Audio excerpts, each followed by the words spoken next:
You don't understand how this one life that you have is just, that's it. We live this life and then you're done. Why would you not want to live the life that you like to your fullest potential? Especially if this is the only one you can live.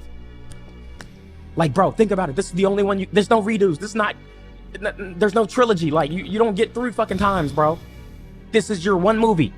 And when they fucking cut the movie and it's done, it's done. There's no end credits. You're just done. You're gone. So it's like, why are you wasting your time and you're not shooting any shots, bro? You're not shooting no shots for your fucking film, bro. Like, you're letting that shit catch dust and shit go on autoplay. Make the movie, bro. Play the game, nigga. Facts. Sheesh. Brought to you by The Unnoticed Podcast. Is that Chris?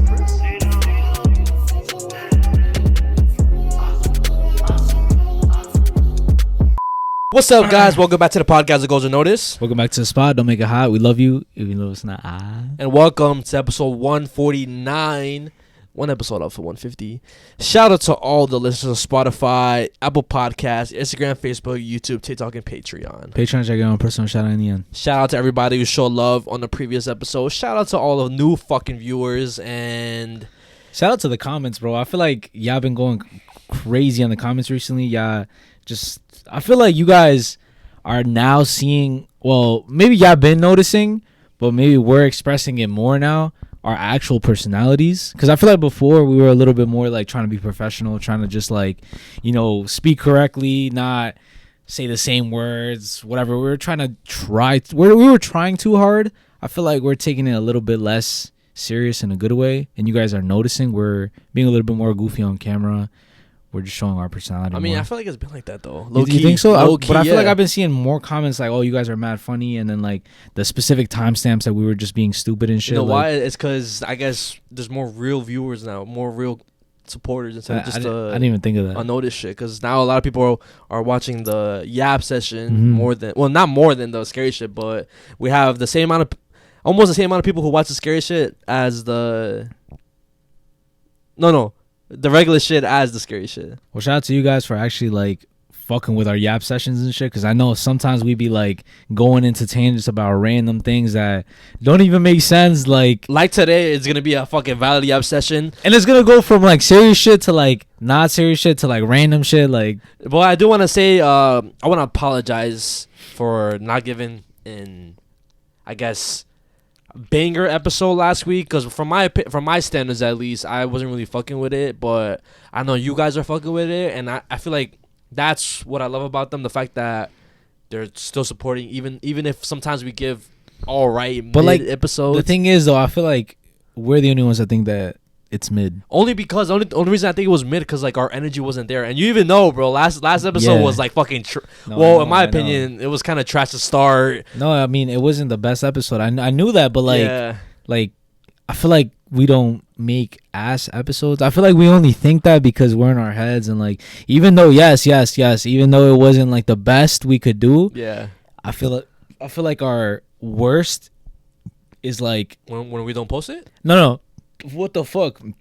I feel like our worst is like good, but our best is like crazy fire. If you know what I'm trying to say, I see what you mean. Yeah, you know what I'm trying to say. Like our worst isn't really like fucking terrible, unbearable watch. Like no, it's just like good. You know what I mean? And if we ever have literally an unbearable watch, let us know, bro. Like give us our fucking criticism, because sometimes I feel like if we slack, we need the criticism to just snap us back to reality.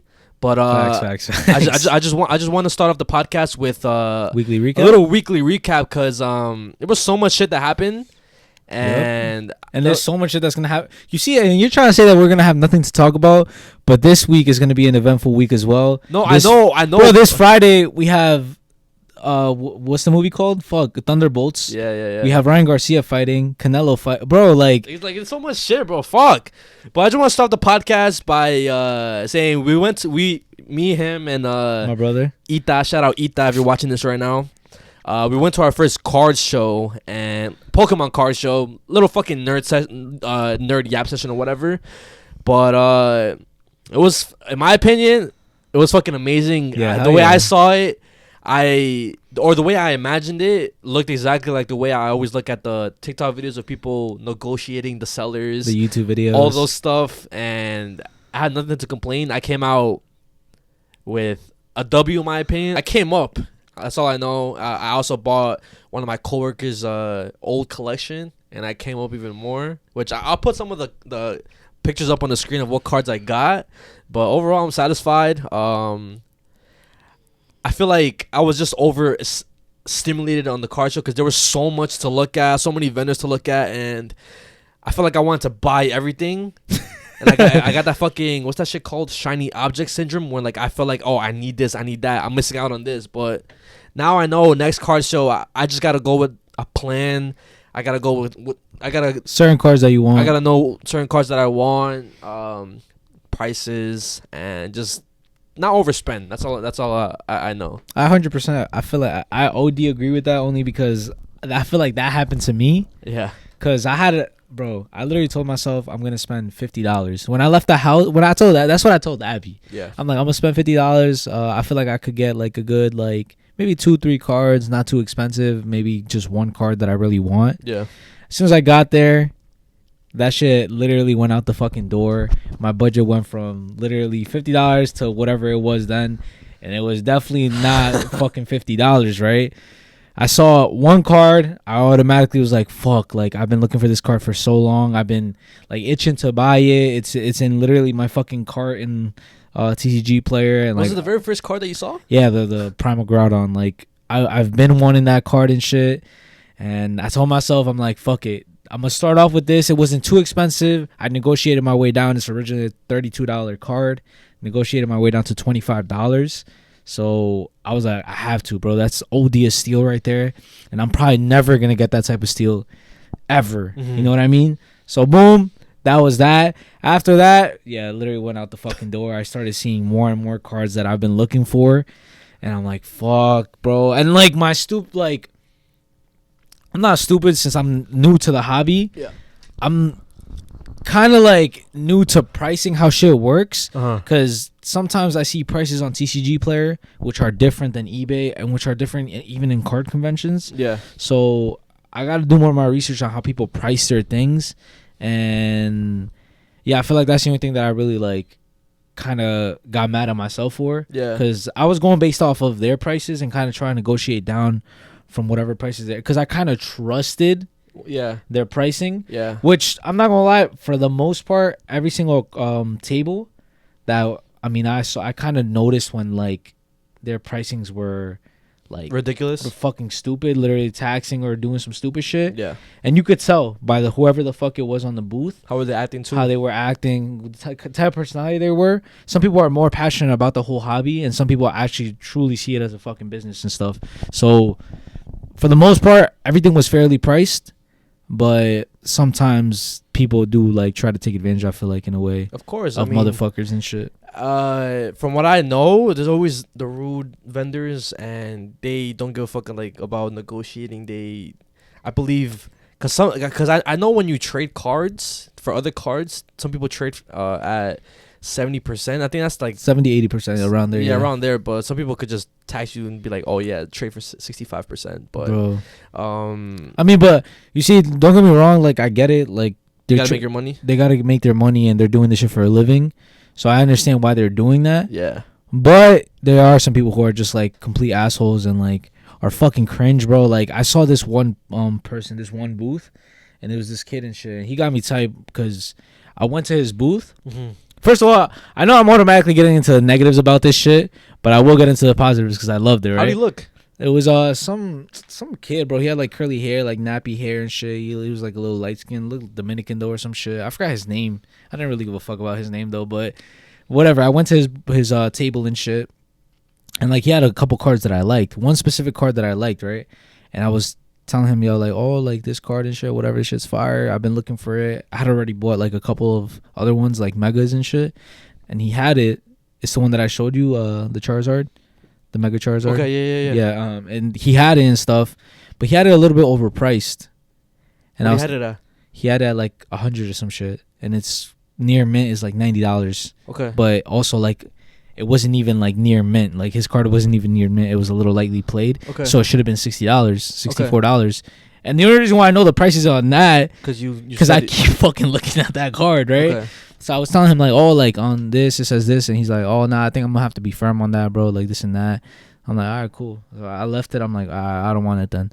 Then I see another card, which is one of the cards that I got, my favorite card that I got, and it was priced at 115 at damaged, bro. And I'm like, yeah, bro, this motherfucker is like stupid and shit. Let me just get the fuck out of here.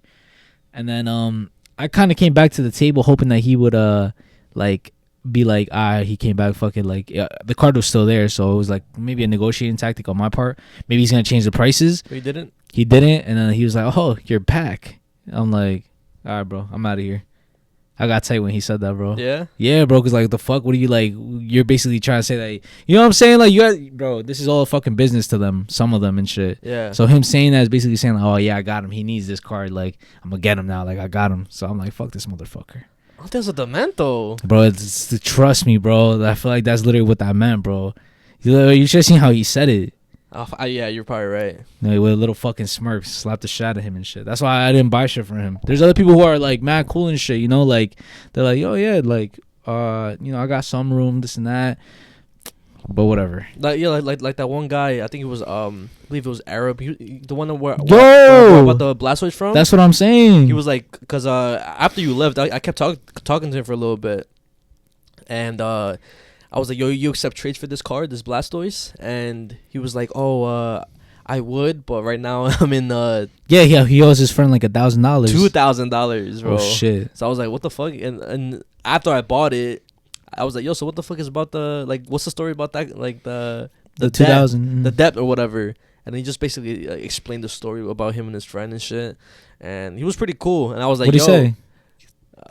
It's way too long to explain it, bro. Well, he basically fucked up on a deal or something? Nah. He bought some new inventory from him, like, that day. That's why. So he just, he owes him or whatever. And, what else? Oh, I also asked him, like, oh, how did you get into this? Because I low-key want to get into buying and selling other cards as well. Mm-hmm. And then he was like, oh, I started in November of last year. Oh, so recently. Yeah, and he says he makes like $5,000, $3,000 to $5,000 a month just off like trading, buying cards. Yeah. Yo, I'm not gonna lie. You know what I wanted to do? What? I wanted to go up to like a random table, which is like low key something that I'm thinking about doing, and like just going and being like, yo, like I'm not gonna lie, like I'm new to this shit. Like, what if I try to make you money? And so like I would be at their booth or some shit, or either they give me some cards. And like I'll sell them for them and shit. Okay. You know what I mean? Or they gave me a certain amount and like I'll go and buy stuff for them at a cheaper price.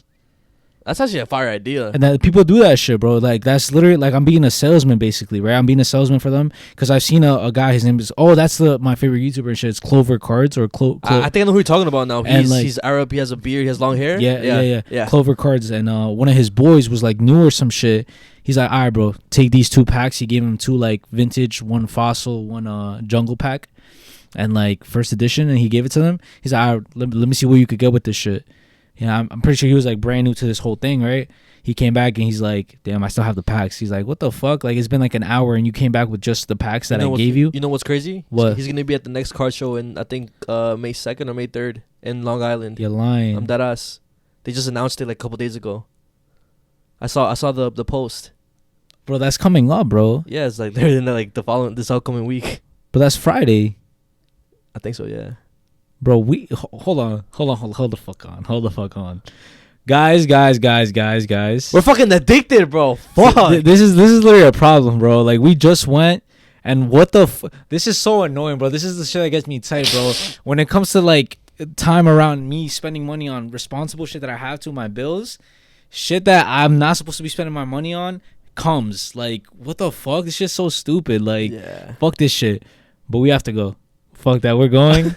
I'm even if it's just to like see, like, cause bro, the inventory that he has, and like the shit he does, and like my favorite part about like the whole thing that these people do is like the knowledge about the stuff and how they negotiate their prices.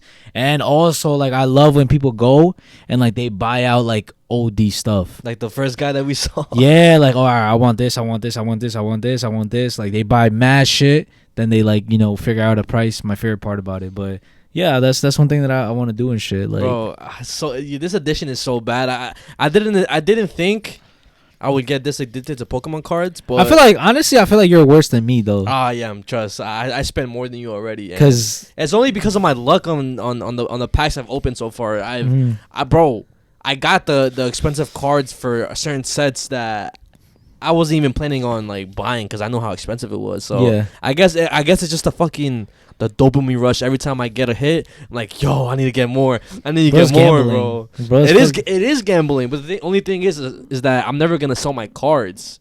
That's the only thing. I'm only gonna use it as like trade value to trade other cards so I could get them at cheaper prices. And see, like, I can't, like, I want to open, like, the first thing that I realized coming into this hobby, yeah, I don't want to buy sealed stuff. Like, I don't want to buy packs. I don't want to buy anything like that because you don't want to risk like not getting shit. Yeah, like because the way I see it is like, all right, let's say I buy a $200, $500 pack or some shit like that, and you get shit, and I don't get shit. I'm gonna be fucking pissed. And when I could have bought $100 cards that each of them are worth what they're worth. Yeah. That's what I'm saying. You know what I mean? Or I could get a $500 card, and it's $500 right there. I think right now singles are dropping in prices while packs are raising in prices right now. So what I do know is that this month a lot of stuff is coming out.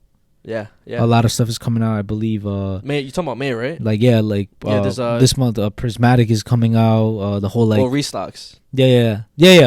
That's what I mean. Yeah, restocks on that. There's 151. And then the Destined Rivals. I think the Team Rocket shit, right? Is coming out. Destined Rivals. Oh, okay. Yeah. So a lot of stuff is coming, and what I want to do, honestly, I'm not opening shit if I do get them. I'm not opening shit. Next card show that we go to, I'm taking all that stuff.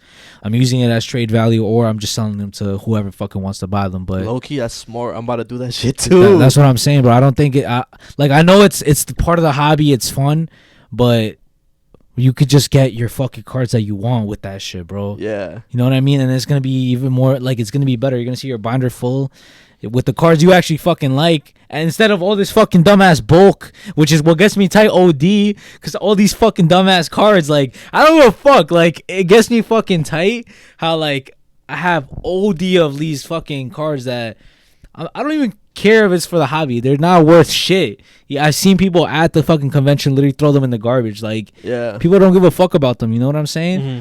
And me personally, I don't give a fuck about them either. Like, I understand maybe like I should like them more because I'm more of like just worried about what they're worth. If you ever get a bulk, just give it to me, bro. Because I'm completing sets. And but I like doing that shit. But I just want to get my money's worth. You know what I'm saying? I don't want to go into a hobby where it's like I'm just spending my money and not getting what the fuck my money is worth. You know what I mean? Yeah. So yeah, I'm gonna do that. And I'm telling you right now, if we get every single like thing that's coming out this month, retail, our next card show, we're gonna have a blast, bro. I'm telling you right now. So we could do that shit, bro. But I'm not gonna lie, from the T-Rocket Destined Rivals, I don't know if I want to like. I'm gonna open those. Oh my god. Prismatic, I don't think I'm gonna open, only because like the pull rate is fucking shit. The only thing in the back of my mind is like, yo, what if I just gave up a card? I mean, one of these shits, and like a pack has a god pack in it, and I could have been up $8,000. That's the only bad thing about me. Yeah, but you could also not get shit. Be up nothing. Yeah. So most likely, I will use Prismatic as trade value. Cause yeah, and I know it's like worth a shitload and stuff. So yeah, you know what I mean. Like I could easily get a fucking 2-3 cards that I want from one fucking ETB fucking box and shit. GG's, take this shit, give me the fucking cards, fuck out of here. But yeah, guys, that's our little fucking addiction about that. Yo, but like, would you want to like show some cards that we got, or like, oh, you said you put? I'll put them on the screen. I'm gonna show you guys one card because this is my favorite fucking card, and it's still probably gonna be my favorite card for my whole collection. I'm gonna show you guys one card, and a little story behind this. I did overpay for this card, and I'm not gonna let that shit go because it's a good ass lesson. It's a good thing that it happened to me. I overpaid like a good, I want to say $10 to $15, because everything else I paid under market. Yeah. So it kind of evened out. Put it close to your face so I can at least zoom in, because sometimes if you don't, like if you show the card, it's gonna be, if you go like this, it's gonna be mad blurry. All right, so boom, this is the card that I got. It's a fucking Mega Charizard, and if y'all know, this fucking card is so fucking expensive. Near mint, obviously. This card is literally almost $400 Yeah. in the near mint condition. This is honestly, bro, when I saw it, I thought it was moderately played, but everybody that I showed it to, they said like heavily played. So At least you know the difference now. yeah. But either way, I feel like I got to steal in my opinion because it's so hard to find. Like, I feel like this fucking card. Yeah. So yeah. What I'm fucking excited. Damn, I just realized What? you have so many lessons in this fucking hobby. Yeah. You got that shit, and you the fake cards. you got fake cards. You never talked about that shit, but you ended up buying fake cards, and you. I didn't buy it. Like well, it was. Technically, you did though. Spent like $20-$30, Yeah. and you thought you got that for like a steal. Guys, this is another fucking story. But when you get into a hobby, this happens and shit. Like I'm not really tripping. I was tripping in the beginning. Yeah. But like I really don't know shit about anything. So like revolving around Pokemon cards, I'm brand new to this. So it's good that it's happening to me early. Literally like 2 weeks into this hobby. Yeah. All this shit is happening to me, bro. So it's better that it's happening to me now compared to if I'm already like 1,000 cards deep and like it's happening to me. At that point, it's like, bro, like I'm fucking stupid, bro. You know what I mean? I bought fake cards. I thought they were fucking real. I showed it to him. He's like, nah, bro. This is a boof. These are fucking fake, bro. And Yeah. I never had Pokemon cards. Well, since I was a jit, you know what I mean? So I couldn't tell. And I only knew because I back then I used to have real cards and fake cards. I was so fucking hurt when that happened. The last thing about this whole Pokemon shit, because I don't want to bore you guys with Pokemon talk, but like I said before in the beginning, I ended up buying like a huge collection. Well, not huge, but like a little small collection from a coworker. And I don't know if he watches this video. If he does, now he knows. But he had a bunch of cool cards in that bulk. And one of those cards was a Blaine's Charizard. I'm putting it up on the screen too. In perfect condition is worth OD bread. Yeah, hella. But Graded is even more. But right now, it is damaged.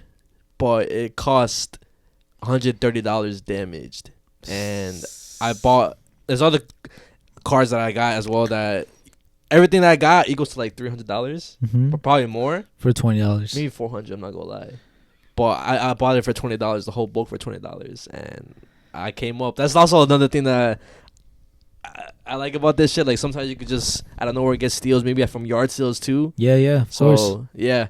And again, if anybody wants to send me cards, let me know, bro. If y'all want to get rid of your collection, let me know, bro. Hit my DMs, bro.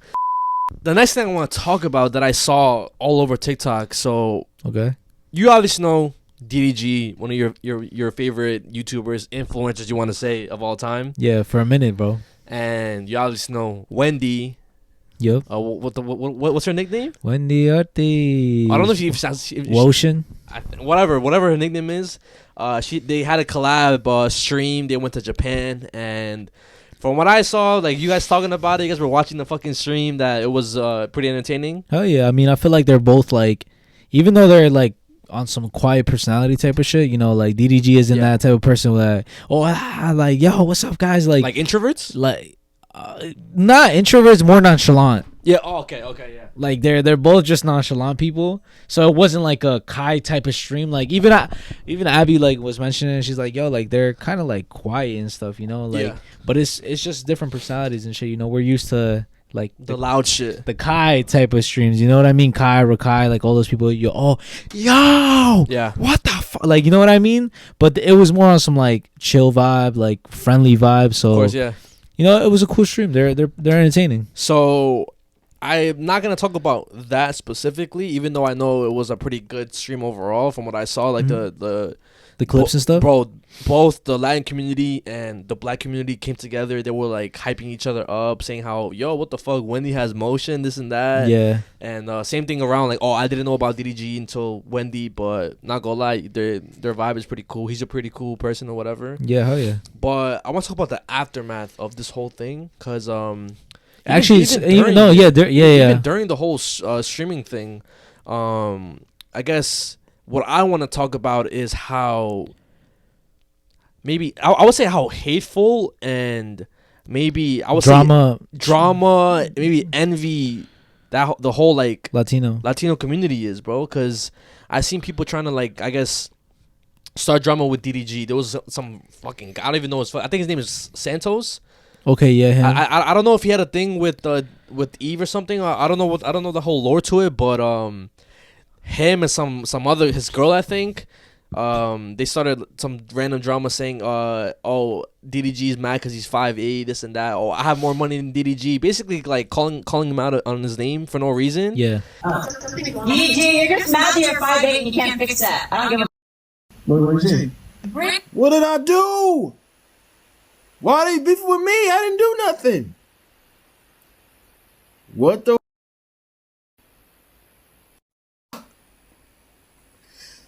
Damn, this is my first Latina beef. Big. I f with it. That's not what you said. I think you did. No, this is what I did. I said, why do I get in trouble for something you say? What the fuck? I would never collab with you, and you're 5'8", and you should go get that fixed. Oh, DDG 5'8". How about I call you for a freaking one-on-one? I will be blindfolded on the one-on-one. Who is this?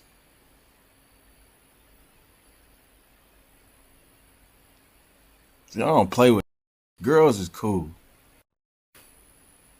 I don't play with.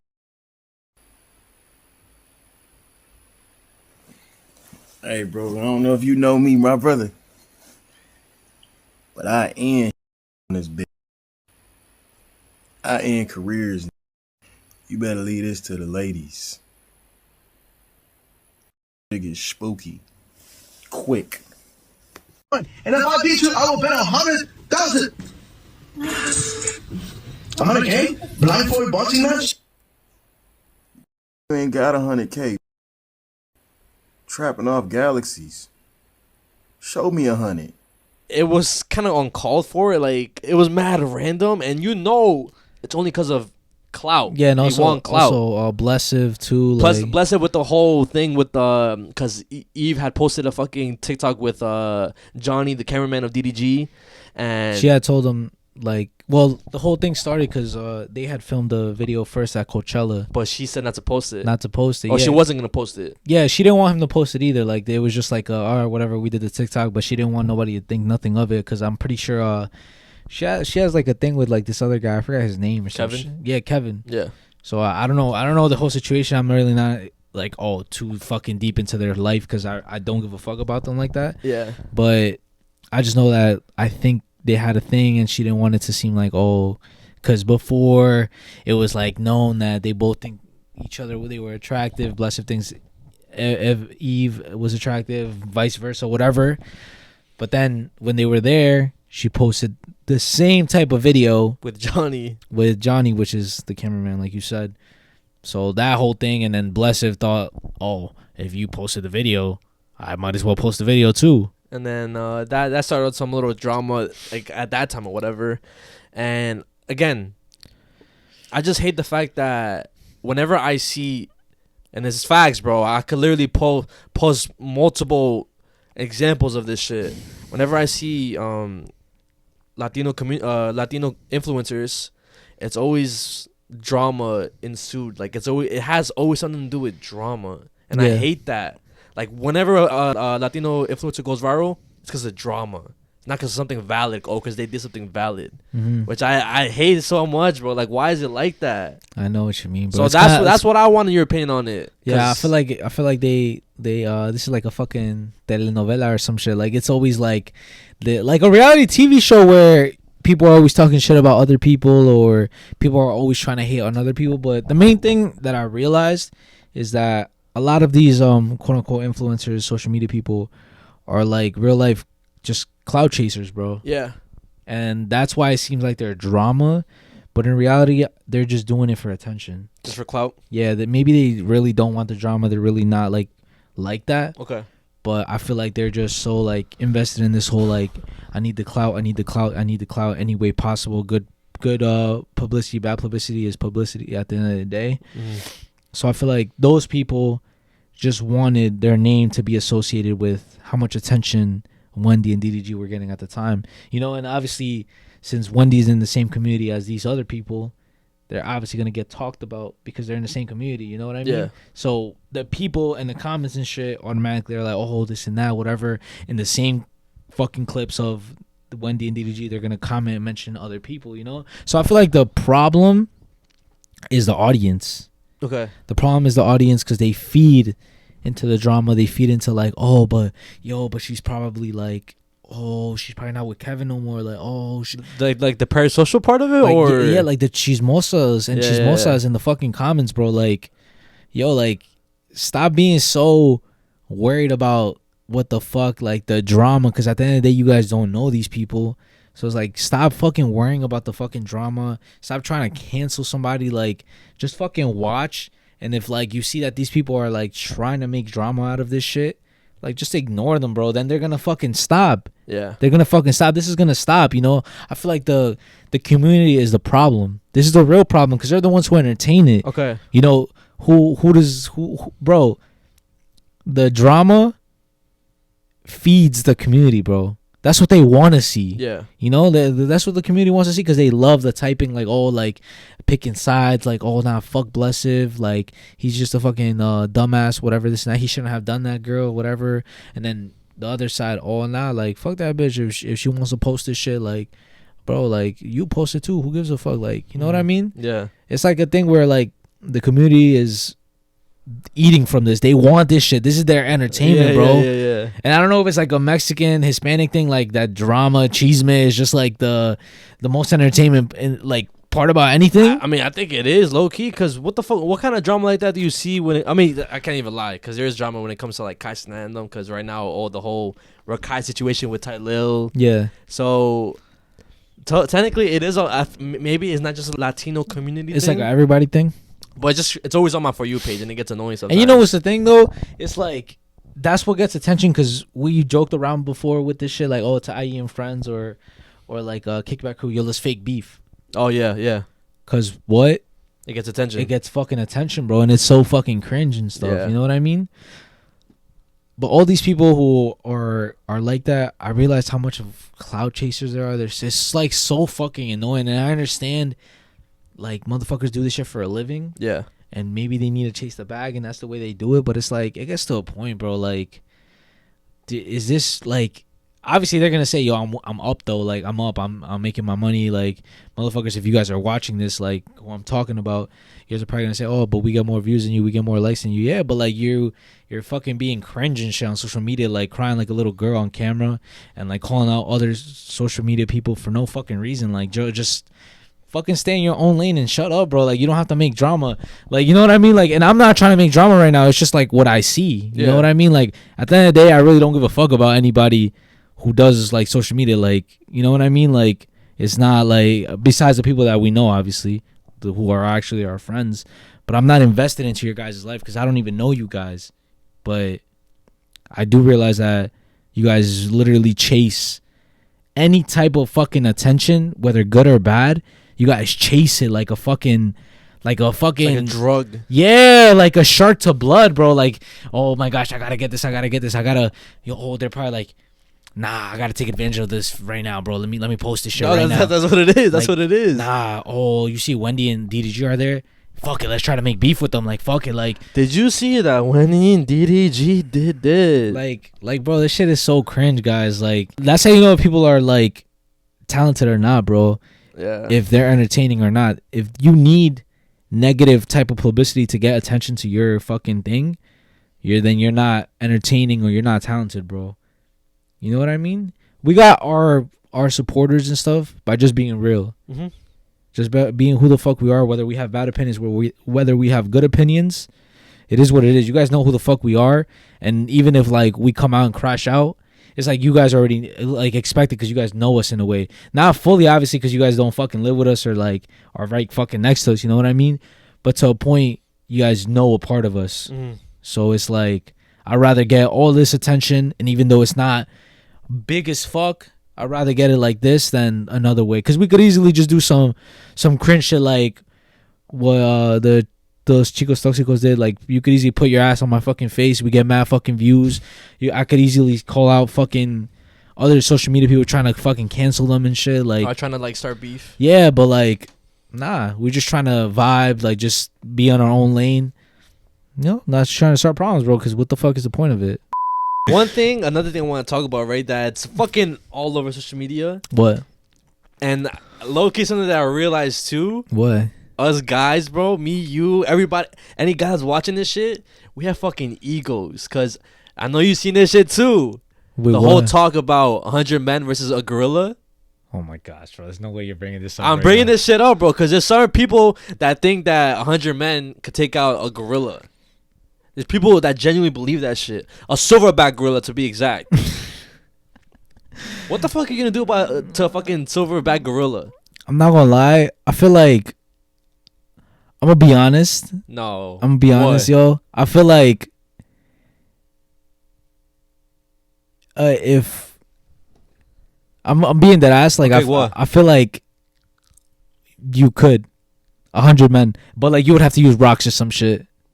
But like bare hands, no, impossible. Rocks? What the fuck is a rock gonna do to 300 to 400 pound pure muscle gorilla? I feel like if like let's say everybody has a rock and they just fucking rock like throw rocks at it. That's like, not gonna do shit, bro. Yes, it is, bro. That's like fucking shooting Hulk with bullets and that shit fucking going up his body. Nah, bro. Nah, bro. Have you seen somebody get fucking like there's a word for that. What? When somebody gets throwing rocks at them to death, like what's that shit called?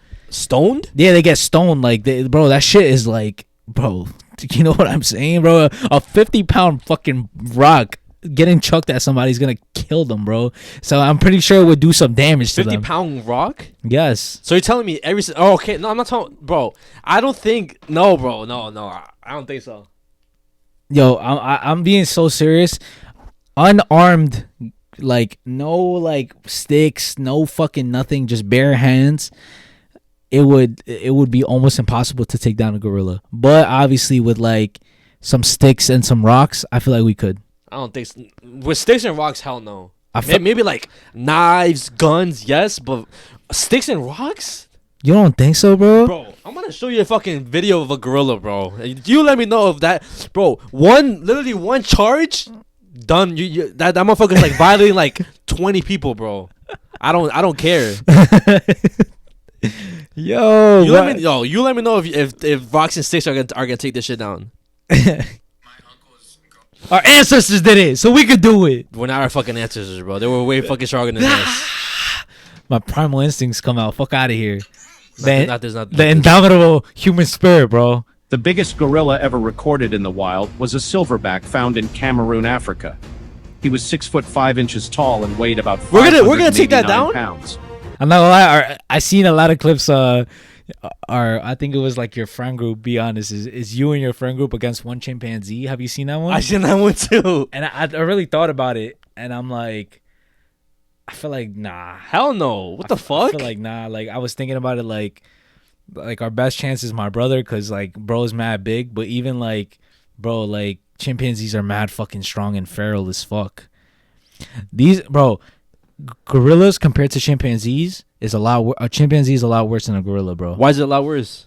Because these motherfuckers don't just do shit to do shit. They do this shit to defend their territory.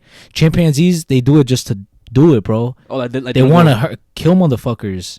I mean, that explains the girl who got her fucking face ripped off by a chimpanzee. In the wild, there's literally beef between chimpanzees and gorillas because chimpanzees want to fuck with their territory and shit. I never even knew that. Yes, bro. And these motherfuckers are just like chilling, and they have to like defend their fucking territory from the chimpanzees trying to kill like the young people. And like literally, there was beef. Like the chimpanzees like rushed their fucking thing and took like the babies and killed them. That's fucking wild. Yes, bro. Because they didn't want them to be more gorillas and shit.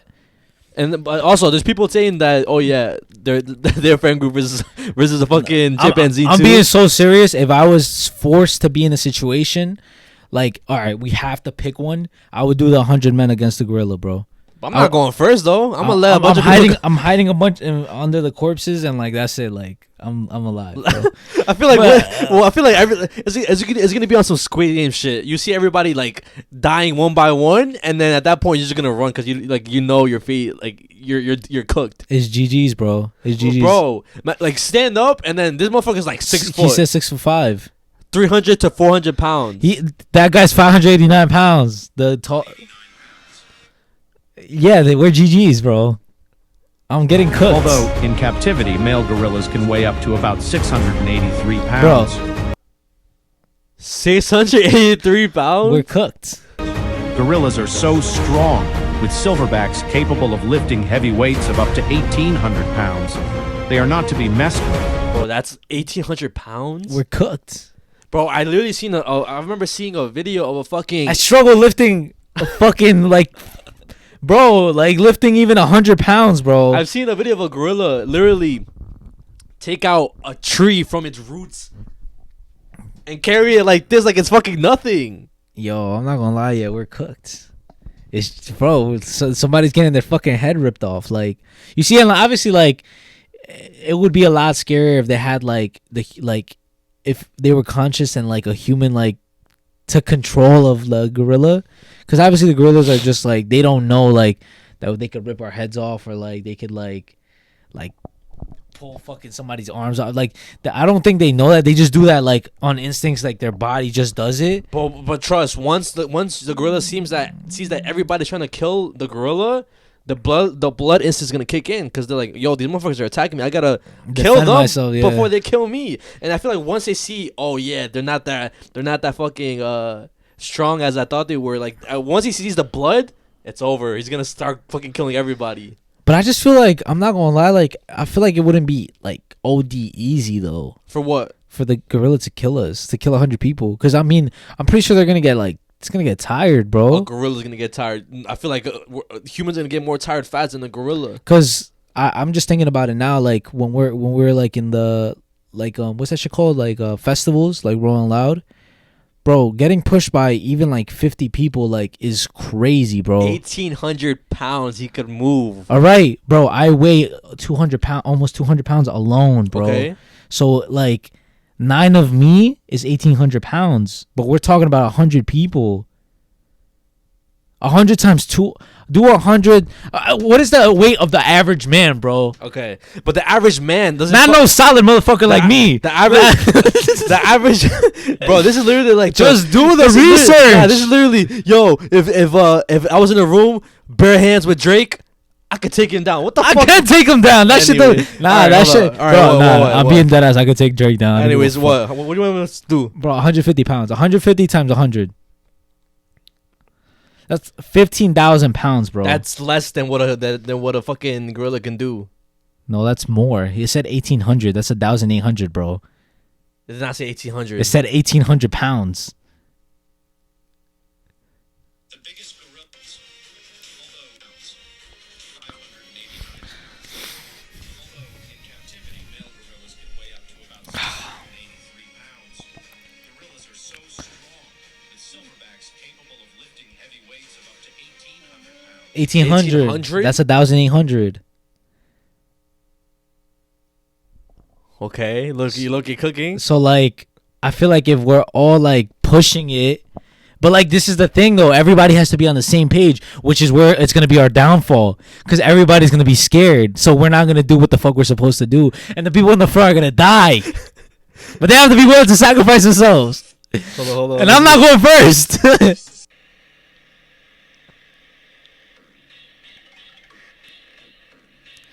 The fight to death for the right to smash all the females in the region.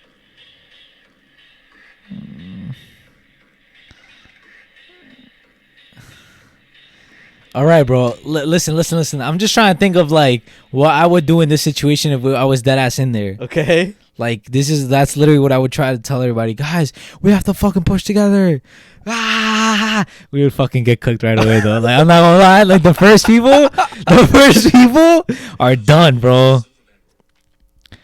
Yo, oh my gosh, bro. Because I remember seeing something about them being fucking body. Scientific research have shown that a silverback gorilla is stronger than 20 adult humans combined. You see, 20. They are able to lift up 10 times their body weight, and it is estimated that a gorilla could bench press 4,000 pounds. Oh my gosh. But that's not 15,000 pounds, bro. And then, but people are in the comments saying, yeah, we're getting whooped. 1,000. What the fuck is that? What the fuck was that? Fucking Little fly. yeah. 100 people don't got this. Maybe 100, maybe 200 people. All right, see, changing that shit, then yeah, 200 people, I feel like that's more capable. But 100 people, hell no. I don't think so. I mean, like, I just don't understand how we would do it, though. Like, trample it, like... And again, I'm thinking about average men. I'm not thinking about fucking bodybuilders. Because bodybuilders, maybe you have a better chance and shit. 100 bodybuilders. Yeah, but 1,000, 100 average people. Average guys. Some of them don't even fucking lift. Frail.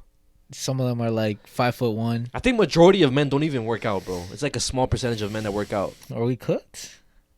Oh my gosh. You see, like, I feel like... You let us know in the comments. I feel like if it was 100 versions of me, we would win. I'm being serious. If we were all on the same fucking page, not scared, like on some bloodlusted shit, I feel like 100 of us could do it. Like, and I don't know how we would do it, but I feel like we would try to. I would bite. I would like fucking put my fingers in its eye. Like, biting a gorilla's not gonna fucking injure it. I'll let you know that. You're probably gonna end up breaking your fucking teeth. I feel like I would just try to do like my best to like. First, I would try to blind it. Fucking fuck it. Like, shove your fingers in his fucking eye. Try to blind it. We all try to do that. That's gonna make him even fucking angrier.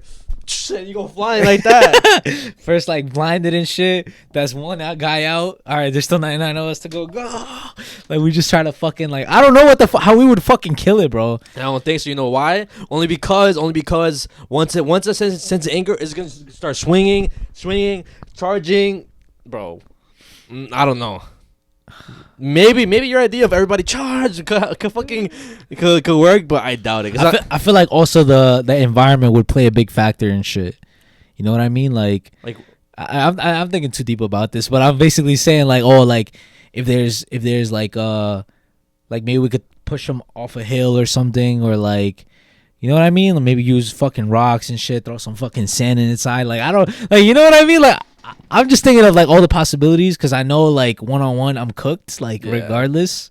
Any animal, I feel like we're cooked. Maybe like a fucking capybara, like we would fucking kill that shit, like a sheep or something, like of course, a fucking chicken, you know. But anything wild, bro, we're cooked, bro. Yeah, maybe with a knife, maybe come out alive. I feel like with a knife we could kill a gorilla. Well, yeah. Maybe not 1-on-1, maybe 5-on-1. Everybody has a knife. No. You don't think so? 5 people with a knife, a gorilla. I think so, bro. No. Because what if the gorilla is just attacking one person? Maybe 2-3 people might die, but no. If one person is attacking the gorilla, it's not gonna just tackle just one person. It's gonna view everybody there as a threat. It's gonna keep an eye on everybody now. You don't think so, bro? What about a spear? You don't think like it'll be better? Okay, we're like talking. I feel obviously, like, yes. I feel like that ass. Like, I mean, with weapons, yes, but we're not talking about weapons, bro. We're just talking about, because everybody's just talking about it. Yeah, bare hands, bro. You're dead. Yeah, you're fucking dead. Obviously, I think anything could be cooked with weapons, bro. Yeah, you're right. But like the average man, nah, bro. I feel like it depends. But anyways, whatever. Well, so you think an average man can beat up or versus a dog? A dog is different though. Dog is not like as fucking crazy as like a German Shepherd, or like pit bull. Like a wolf is crazy, bro. So you could take down a pit bull or wolf or a cane corso or cane corso with my bare hands, or with a knife. With a knife, I guess. Yeah. So you could take down a cane corso with a knife. Yeah. I would just let it bite my arm and then like stab it. Like, yeah, I feel like I could. Okay. Well, I do know certain animals are. You see, they're meant to fight wolves and bears and shit. Yeah, but and also panthers. Their pain tolerance is like is really really like good. Like I know certain dogs, if they bite you and then it takes a lot for them to get off you. Even if you like stab them, they don't feel shit. They're just filled with like just adrenaline and anger. I feel like I would get badly injured, but like I don't think I would die. I'm dead ass. Like I thought about this too, because since I have like Julia and Isabella, yeah, I know dogs could just like snap at any instinct. So like I be thinking about that. Like when the big dogs pass by, okay, I feel like I would just like kill it. Like I think I would die only because once if a cane corso or something or a dog like that is already like munching at my arm, all my attention, like how can I move? Like I'm hurting really really bad. Yeah, but your instincts are also gonna kick in, bro. Your adrenaline. Like you're not gonna feel it maybe because you're in shock. After you might, because people, bro, that happens. Like people don't feel like, you walk, you're already dead, but you still take like 5 steps, then you die. Like it's the adrenaline, bro. So you might not feel the fucking. You might just be like, fucking panicking and shit. But that's when you like fucking stab it. Like I feel like, I mean, that's what I would think of doing in that like situation. And then you die, right? Because of all the fucking blood loss. Anyways, guys, let us know what you guys think about that. If you could take down, or if hundreds of yous or whatever could take down a fucking silverback gorilla. I don't fucking think so. I think I overestimate myself. OD. If y'all fucking think y'all could take down a silverback gorilla, y'all bugging. Y'all delusional. But anyways, what I want to talk about is what we saw on Friday night. We saw the movie Sinners. It's a movie out right now, and originally I didn't want to watch it, but wait, what? Yeah, because of the hype. I mean, because I just thought it was a regular like horror movie. That's it. I didn't think it was anything like too special. Wow. And again, I only saw the trailer that one time when we went to go see Captain America, and it didn't really catch my interest. Oh shit. But we went to go see it, and I'm not gonna lie, it was a valid ass movie. I wouldn't say 10 out of 10, probably like a 9 out of 10. It was still a valid ass movie. But it exceeded my expectations. I did not, because I never watched any vampire movies and stuff, and I didn't really know what to expect. But overall, I was massively impressed with the movie.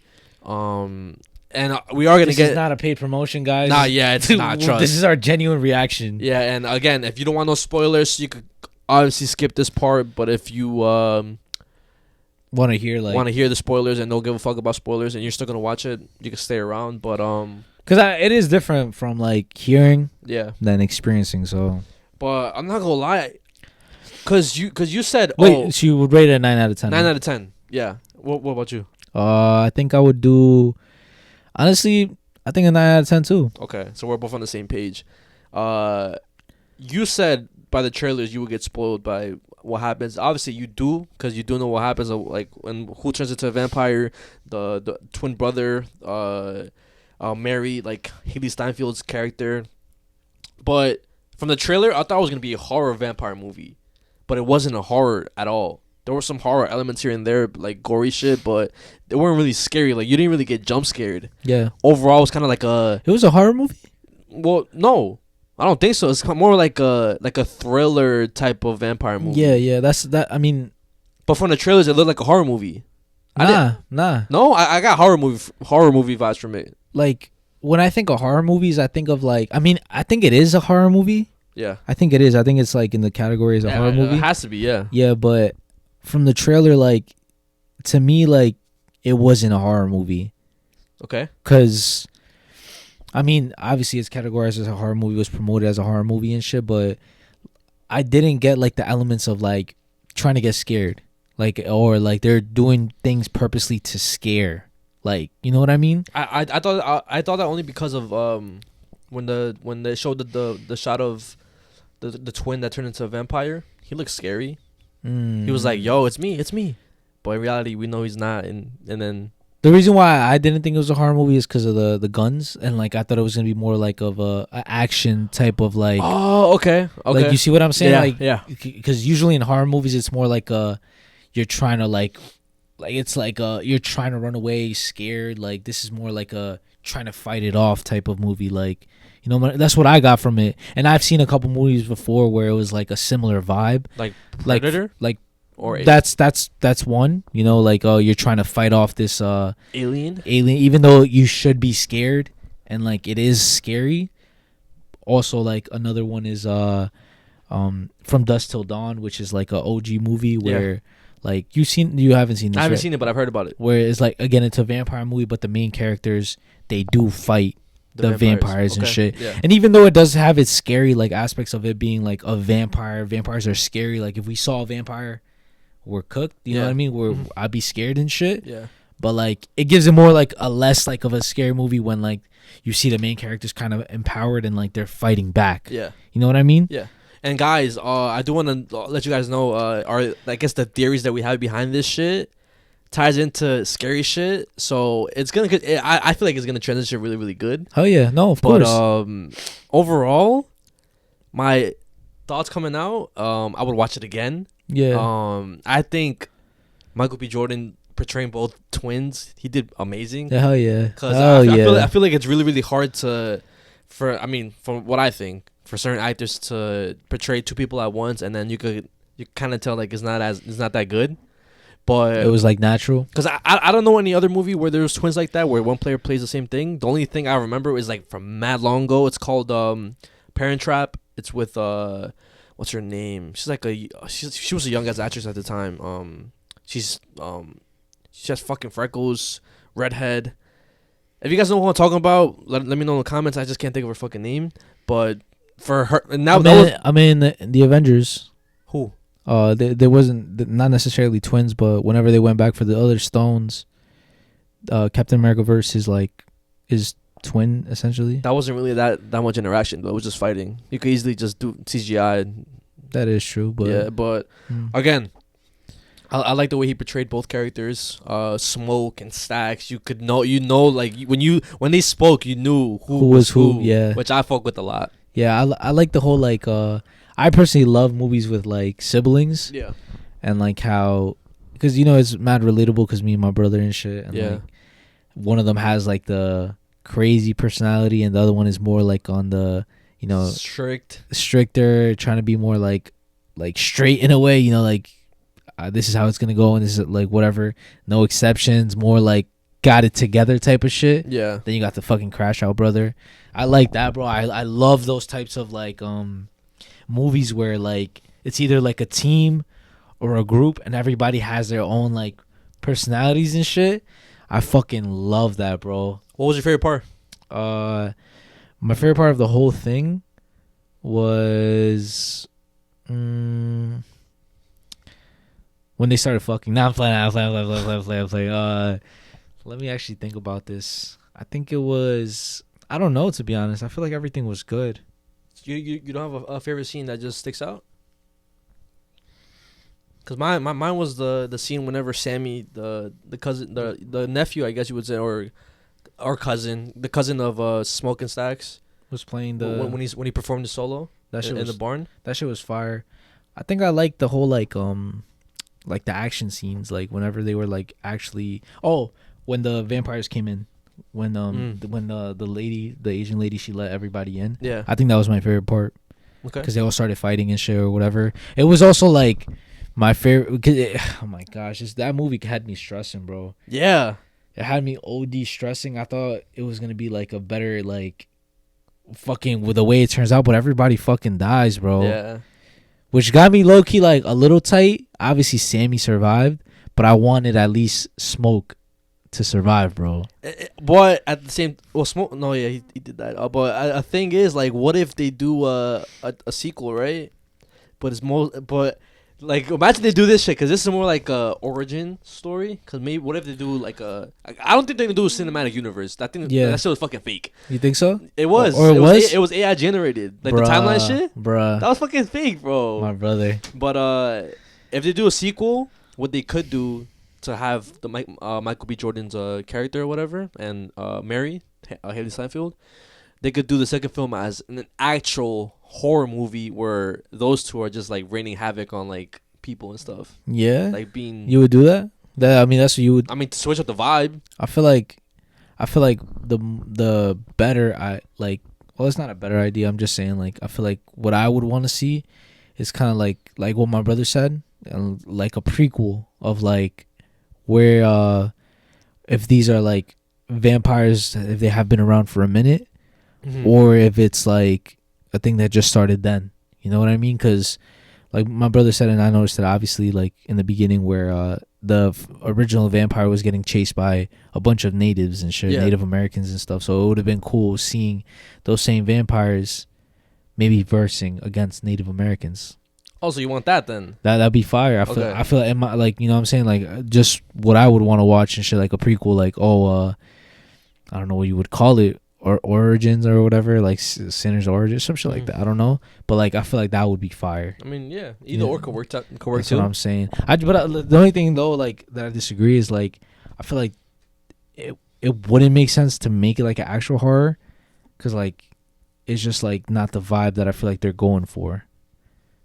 What do you mean? Like I feel like it's more like an action horror type of movie. Like I feel like that's what they're going for. Yeah, but because you could say the same thing for Terminator. The first Terminator was a horror movie, and then the second the second one is one of the best movies of all time. That's a action movie. The first one was a horror movie. For Yeah, real? For real? I never seen like the first Terminator. You should, but yeah, the first Terminator is a horror movie because they treat Arnold Schwarzenegger's Terminator as a agile monster, was killing like ruthless motherfucker. He's a ruthless killer, a killer robot. And then the second one, similar to Jurassic Park too. Yeah, exactly. And then the second one, he's a savior to the son of the main character, and he helps protect him. Oh shit! See, damn. So I feel like it doesn't matter, bro. I feel like as long as but you see, but that's different though, because it's going from horror to action. This is going from action to horror, so it's gonna take the action part away. No, it can still have action in it, but it just have like a bunch more horror elements to it. I feel like it's easy. You think so? Yeah. I don't know, because I've seen like a couple like movies that like have the same vibe where it's like horror or like dark type of thing, but it's mainly action. But it's not really horror. It has some jump scares, I guess. Like for example, what the fuck is that movie called? Underworld. It's like another like I've never seen that. It's like a movie with like it's like a universe too, a cinematic universe, and it has vampires and they call them lycans. It's wolves, basically, like werewolves. The reason why I loved it though is because like I feel like it was different. Like the vampires against vampires or the like vampires against the true reason why I loved it is because it's scary.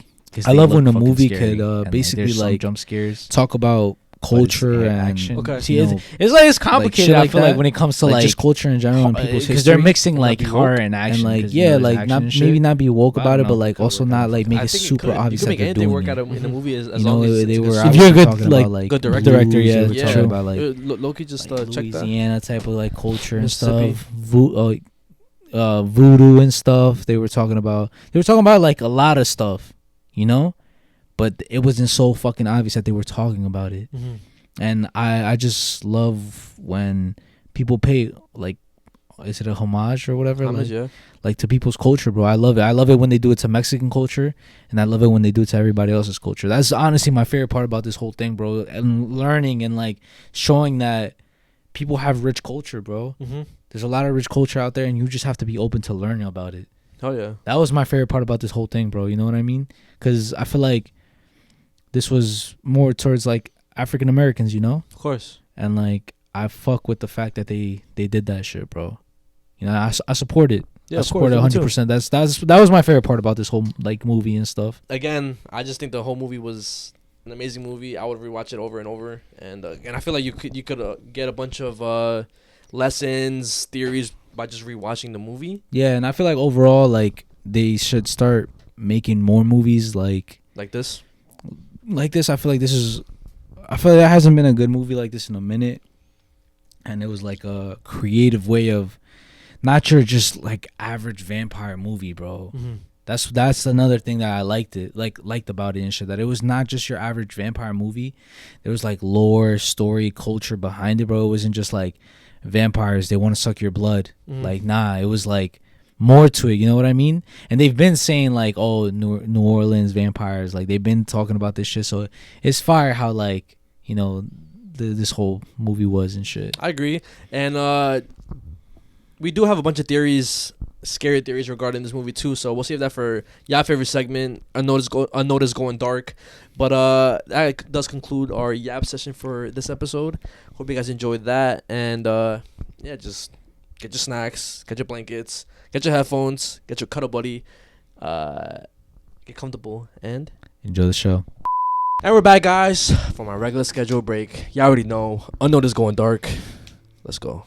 So speaking on the whole Sinners movie, I know you mentioned like how the director, I think you said, right? The director, yeah, the director, he was inspired by the story of Robert Johnson. And this is gonna go into a bunch of theories or whatever, but the big part of the movie, like they used music as a character in a way. Like the music had a purpose to it, because in the beginning of the movie, the pastor, the preacher, which is Preacher Boy's Sammy, his father, he literally told him, I have it right here what he said. He was like, you keep dancing with the devil, one day he's gonna follow you home, right?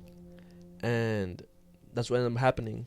he played so good that it attracted Remick, the vampire, to the barn, and only wanted Sammy because of his musical talent. He said that, yeah. But also because the way I took it, blues or that type of music could, I guess, transcend. I think that's the right word. Transcend into multiple times. Like, it's timeless music.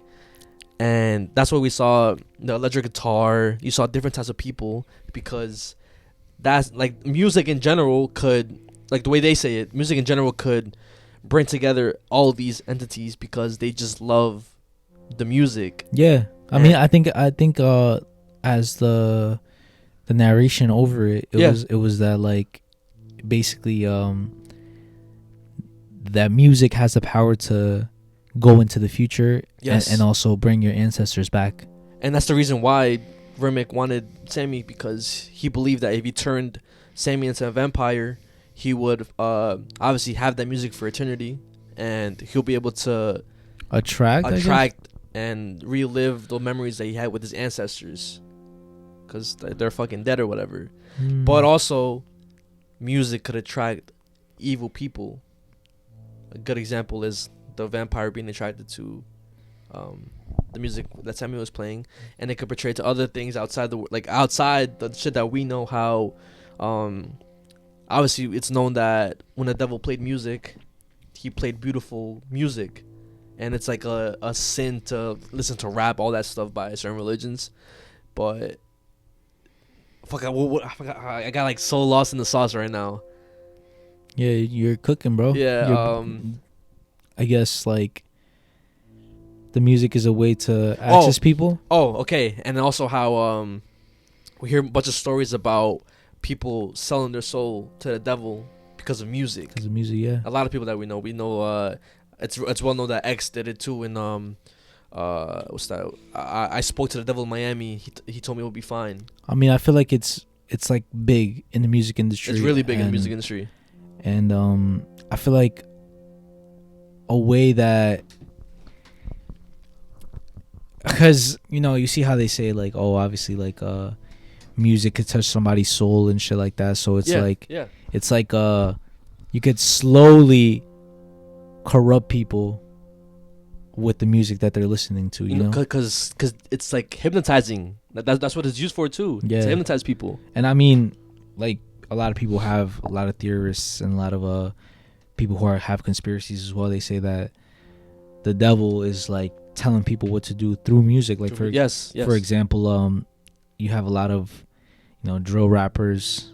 You have a lot of, like, people talking about sex, drugs, and all of that is through music. And people are consuming that, and they're saying and repeating the lyrics without really putting too much thought into what the fuck they're really saying. It's like chants. Yes, and obviously people have those theories as well, and, like, it's low key maybe a fact, but it low key is facts. Whatever you say, you're either manifesting it, or you're basically you're giving that power. Like, whenever you speak something, it has energy behind it. Yeah, and I truly believe that, because whenever you see, like, this goes into other shit, like bigger shit, right? Yeah. But, and if you want to believe that, but we were, you know, the way it says is that we were made in the image of God, right? Yeah. And I feel like that's low-key literal. And what I mean by that is, when God spoke, he said, let there be light. He said, let there be light. He spoke that. So it's like, whatever we speak, low-key comes real. So, like, if you're saying, oh yeah, like, fuck bitches, get money, this and that, like you're saying all that, you're saying negative stuff, like, you know what I'm saying? Like, it's like low-key, like, lowering your vibration. Yeah. Whatever you say is what you become. Your thoughts become your reality and stuff. So it's like, if you have this music playing and all this evil, like, playing in your ear, your subconscious low-key thinks that that's normal, and that's what you become, bro. You know what I'm saying? Yeah. So it's like, that's how the devil is gonna target people and shit, like, yeah. And it's like, we want to get all, like, spiritual and stuff. And another thing too, right? So, like I said, the dad or whatever, he he tells him like you're dancing with the devil. He's gonna come knocking at your door. That also ties into Robert Johnson in a way, because I do know he has a song called Crossroad Blues Mhm. and Hellhound on My Trail, There which you I go. mean, Yeah. you know, what I mean, it's basically explaining the whole story and shit of how it happened or whatever. So basically, there was this guy in the 30s. He was a blues player, and he wanted to be famous. He tried his hardest to basically be a famous blues player, but he wasn't really the best. And there's low-key witnesses about this. So his guitar teacher, his name is Willie Brown, he had mentioned that he wasn't really the best guitar player. Yeah. Yeah. But one day, out of nowhere, he just came back into class, and he was literally the best player he's ever like heard before in his life.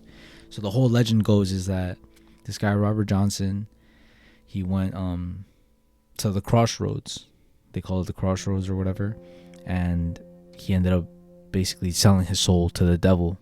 The devil tuned his guitar in exchange for his soul. I also believed he also played some notes for him just to prove like, yo, I'm the real deal. I could make this happen for you. Yeah, but the thing is that a lot of people have different stories about it.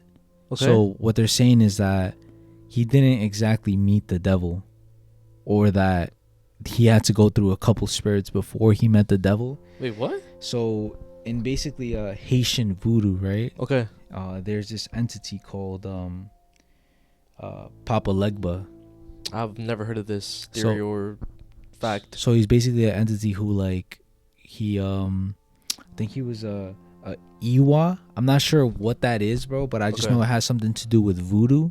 Okay. And how he is basically the whole like guardian of the crossroads, and he's like the protector of the crossroads, and how he is basically the middleman of going into other spirits and shit. Oh, it's kind of like the Grim Reaper in a way. How he's the middleman between you, death, and God or the devil. Yeah. Basically kind of like that.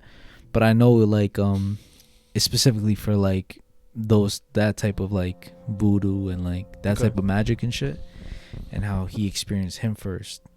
So this whole thing is like on some other stuff, and I'm pretty sure in the movie Sinners, they also mention shit about like voodoo and like that type of magic. Yeah, the I believe Smoke's wife or girl, she was a witch. Yeah, so basically this whole thing is like about, you know, selling your soul, blues, and how like that ties into obviously the movie and shit. But what a lot of people don't know is that there's a lot of paranormal shit that goes on whenever you mention like any type of entity or any type of like the devil or like spirit like that. So for example, since this ties into whatever we're talking about, right?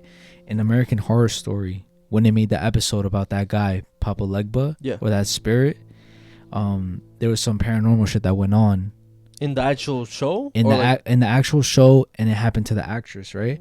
So the actress's name that was basically like the main character of the episode, her name was I don't want to butcher her name. That's why I'm like finding it. It's Gabri Sidibe. Oh, isn't that like she's like she's a black woman? Yeah.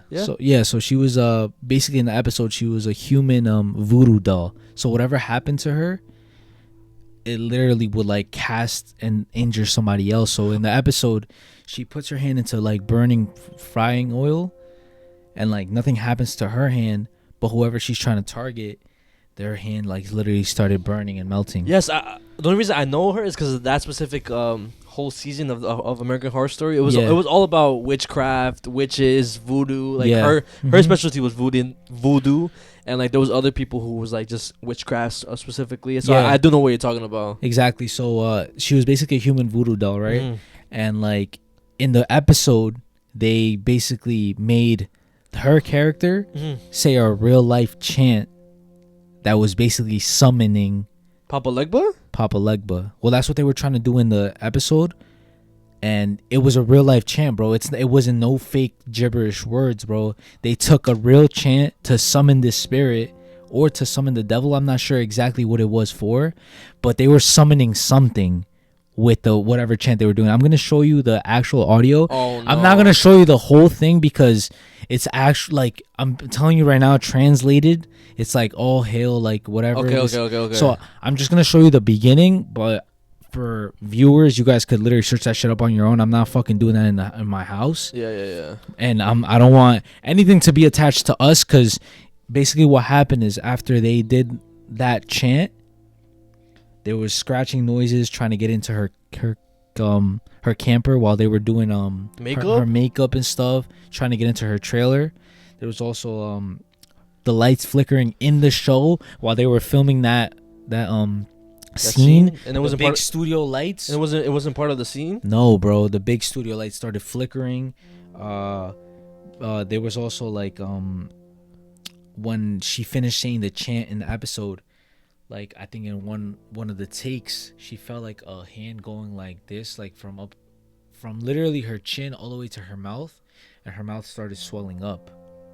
What the fuck? Also, when she was laying down on the floor, when she finished doing those chants, she got like sleep paralysis in a way. It's not literally sleep paralysis because she wasn't sleeping, but she had her eyes closed and then she couldn't fucking move when she finished the chants. So I'm gonna show you right now the audio of it, and y'all, like I said, I'm not gonna play the whole thing, bro. And again, guys, I'm warning right now. I hope God protects us, bro. This is literally strictly for content, for real. But I'm telling you right now, bro, this is some serious shit. This isn't no fucking jokes, bro. These aren't jokes. And I know we believe in these things. You know what I mean? Okay. All right, so look. Oh my gosh, bro. I'm fucking nervous to play this shit. All right.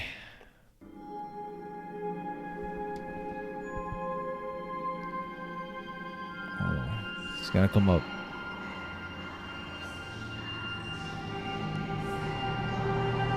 That's what they were playing in the.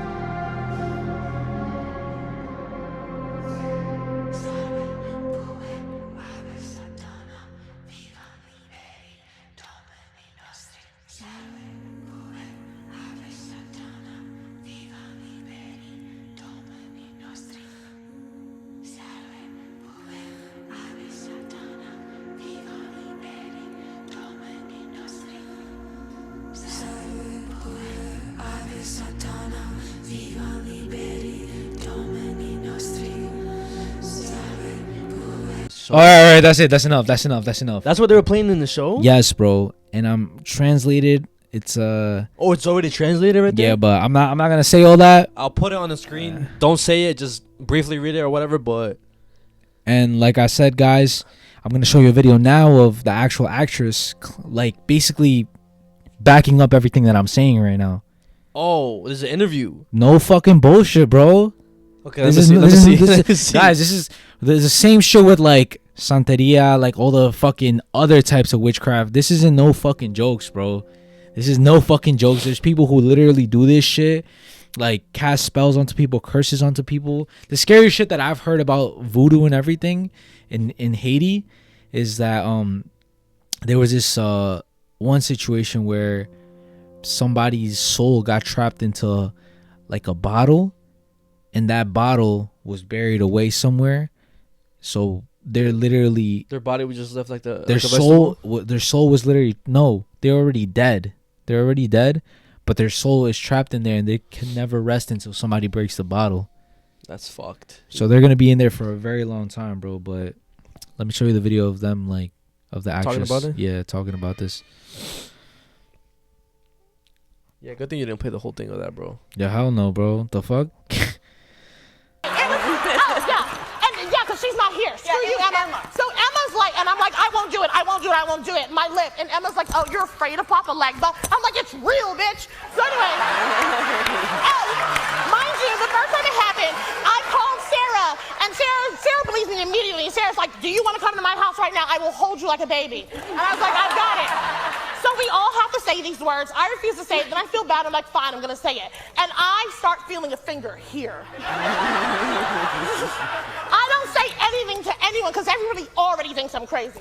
The finger moves down, down, down. All of a sudden, what happened, ladies? My top lip, the other lip, 5 times bigger. They have to rush me. They have to rush a medic in again to like, and the only thing that was the same was those goddamn Papa Legba words.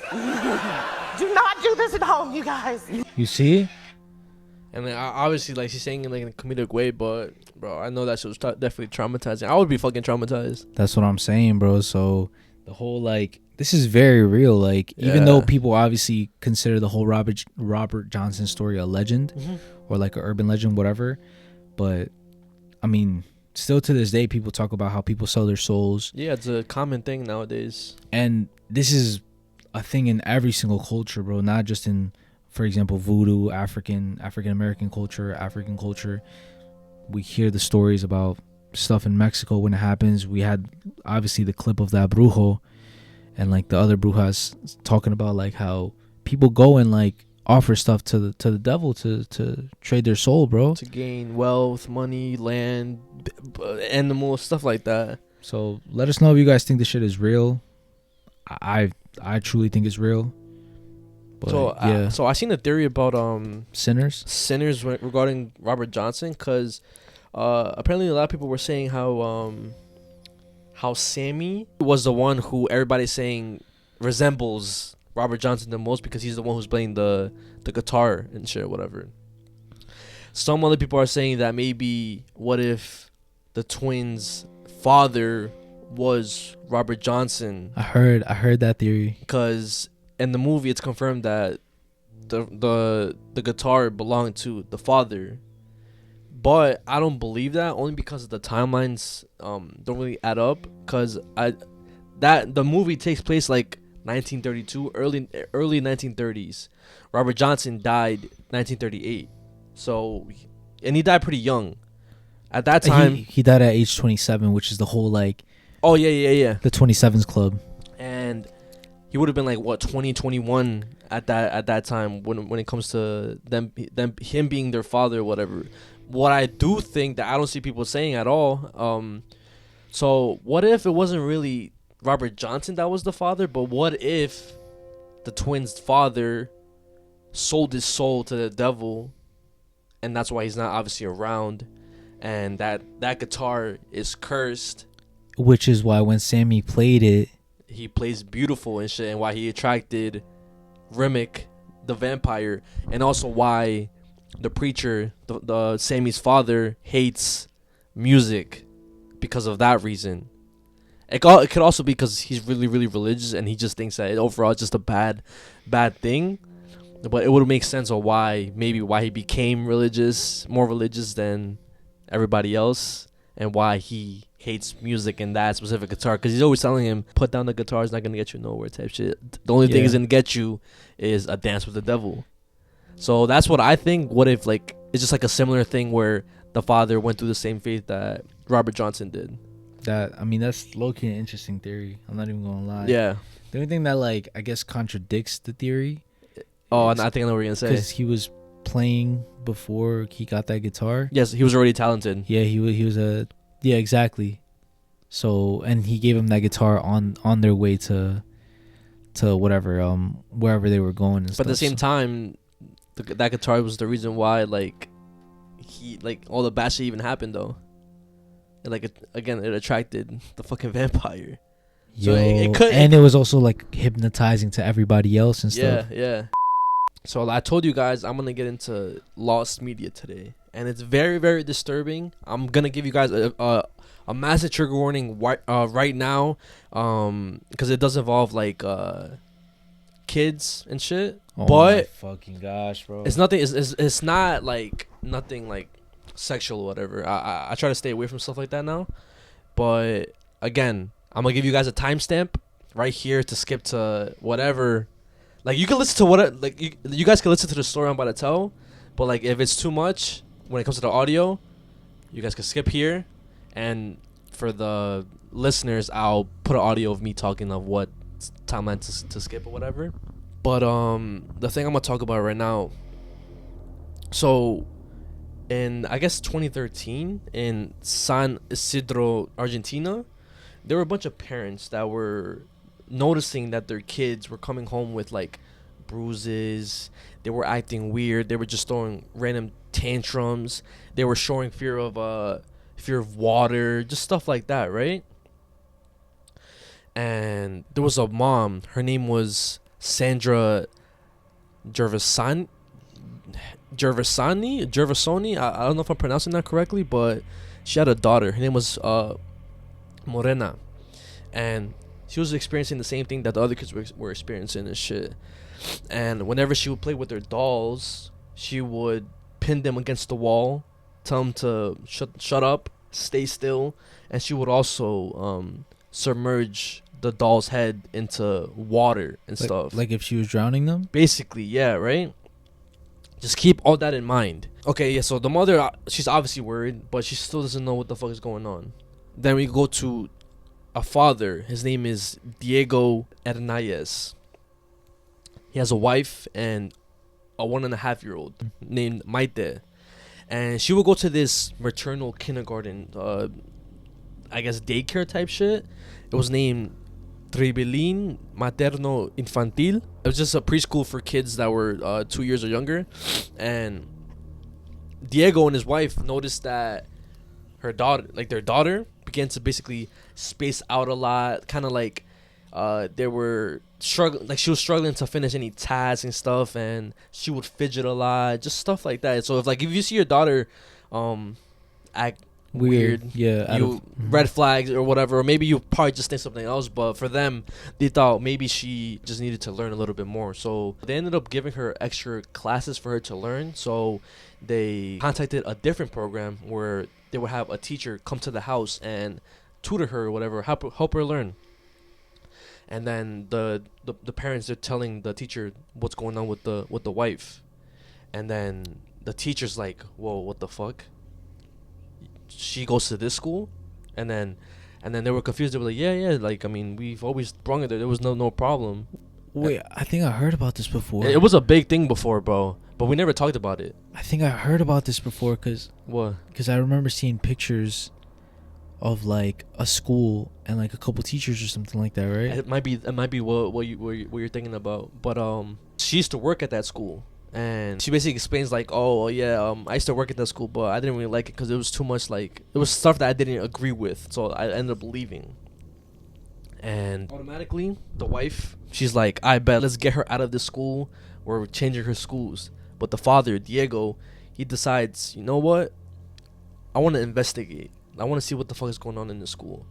But their daughter being too young, can't obviously speak and tell them what's going on. So he ends up putting an iPod that she plays with inside her backpack, leaves her recording, and then he just waits whenever she comes back home, or whenever he picks her up. After he reviews the iPod and the audio, it's revealed that the teachers or the teacher in that daycare is yelling at the kids, basically verbally abusing them, and I believe also physically abusing them. Maybe I think in audio you could hear like a smack, but you hear a bunch of kids crying and stuff, like they're scared, and basically tells them like, yo, shut up, if not I'm gonna drown you guys. And you can hear kids saying like oh, please no, like not the water. Wait, that's what she would do to her dolls. Exactly. No, but this is that's a different mother or whatever. But like that mother realizes, yo, this is why my kid was doing this to her dolls, because she was going to this school and they were doing this shit to her. So he obviously sees that audio and reports it to the police, goes down to the school, tells all the parents what the fuck is going on. ¿Cuánto podía tener ese chiquito al que iba dirigido ese mensaje y esa agresión permanente? 3 años, 2 años, 1, tal vez menos. No entendía absolutamente nada, lo único que hacía era llorar. No podía hacer otra cosa. Hubo un papá que fue mucho más allá de la denuncia, incorporó un pequeño dispositivo que permitió la grabación y dio cuenta justamente de lo que estaba pasando, del infierno que vivían los chiquitos allí instalados de las primeras horas del día. Diego, lo escuchamos. Una ex maestra que en este jardín podría llegar a haber maltrato a los chicos. Lo tomé como válido el comentario, pero hablar mal de otro es muy fácil, sin tener ningún tipo de prueba. Para mí era un comentario subjetivo hasta que decidí poner, esto fue el martes pasado a la noche, decidí mandarla a mi hija con un iPod en su mochila, para enterarme a ver qué pasaba. Y de nuevo, digo, escuchar a lo mejor algún grito, no sé, algo raro, pero No, la verdad que lo que se escucha no se puede creer. No me imaginé nunca, si hubiera sabido que esto era así, seguramente hubiera ido a la fiscalía, hubiera llamado a un juez y hubiera hecho una grabación que sirva como prueba real de esto que pasaba. Los chicos que pueden hablar cuentan que los amenazaban con la pileta, los chicos cuentan que el castigo era o sería que le sumergían la cabeza bajo el agua en una pileta pelo pincho que hay en el patio. Cuentan de agresiones físicas. Todo esto cuentan los chicos, que realmente es lo que vale. Lo que yo puedo decir es lo mismo que escuchan ustedes y a lo mejor algún comportamiento de mi hija. A 2-minute audio was released to the public, which, again, trigger warning for the audio. I will try. If it gets too much, you can let me know. Because, again, I know how sensitive you are with, like, you have daughters and stuff. So I'm going to play it for you. But there is a longer version that wasn't released? Way longer version that was never released, and that's never gonna be released because he had like over 4 hours of audio, but it was only 2 minutes that was revealed to the public. And I'm gonna show you guys that right now. Again, you can skip to this timestamp if you don't want to listen to it. I'm giving you guys a warning because I don't want to hear people like complaining that I showed it and didn't get no warning. So yeah, guys. And again, when I heard it, bro, it made me sad, bro. It made me feel like uncomfortable.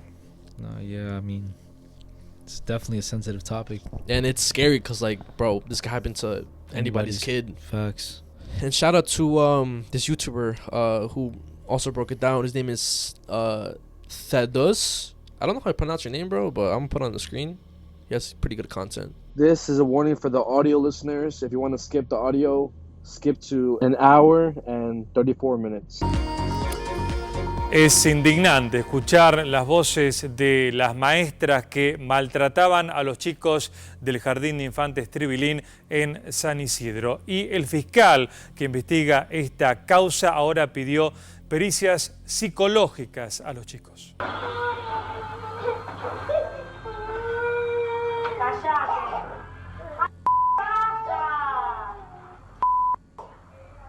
a comer, ¿qué mierda te pasa?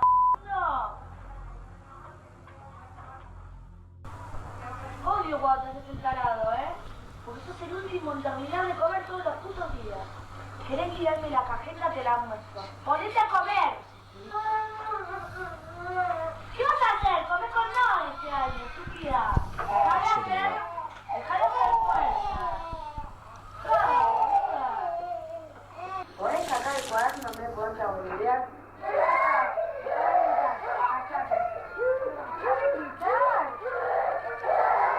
These are multiple kids.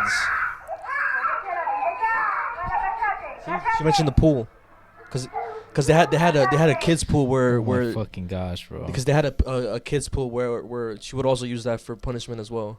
Like, oh yeah, like, if you guys misbehave, I'm gonna dump your heads in the pool.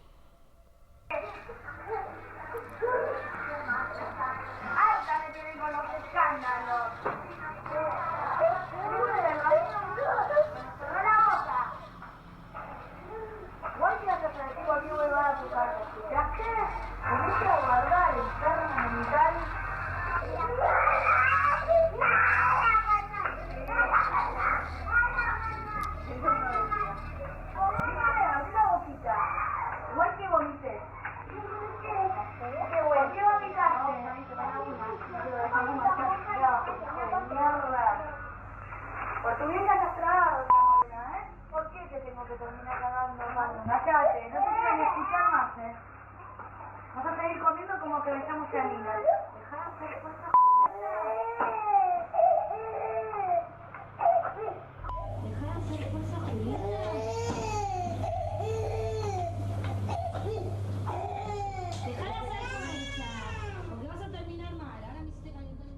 So obviously, God damn, bro. Yeah, bro. So obviously that was released to the public. Everybody was furious, and one of the most fucked up things about this whole thing is that the audio was recorded in 2013, right? So the woman, there was 5 teachers. I have their names. I can show you how they look too. Pieces of shit. The main teacher that you hear in the video screaming, her name was Yanina Gogonza. She had a couple assistants, Noelia Gallardo, Gisela Diap, Naomi Nunez, and Marenia Mariana Buchnev, but these were the teachers. You seen these before or no? No, but fuck them. Yeah, and fucking hell, bro. They weren't charged until 2018, but 2 of them never went to prison, and 3 of them were released because of COVID. So majority of them only just served like maybe a year and a half of prison time. They were released. They're still free till this day, and in 2028 they'll be able to work with minors again. Bro, you see, this is the thing that I don't understand about like certain systems and shit. I feel like for something like that, they should never be like allowed to work with kids. Yeah. Ever again, bro. I agree.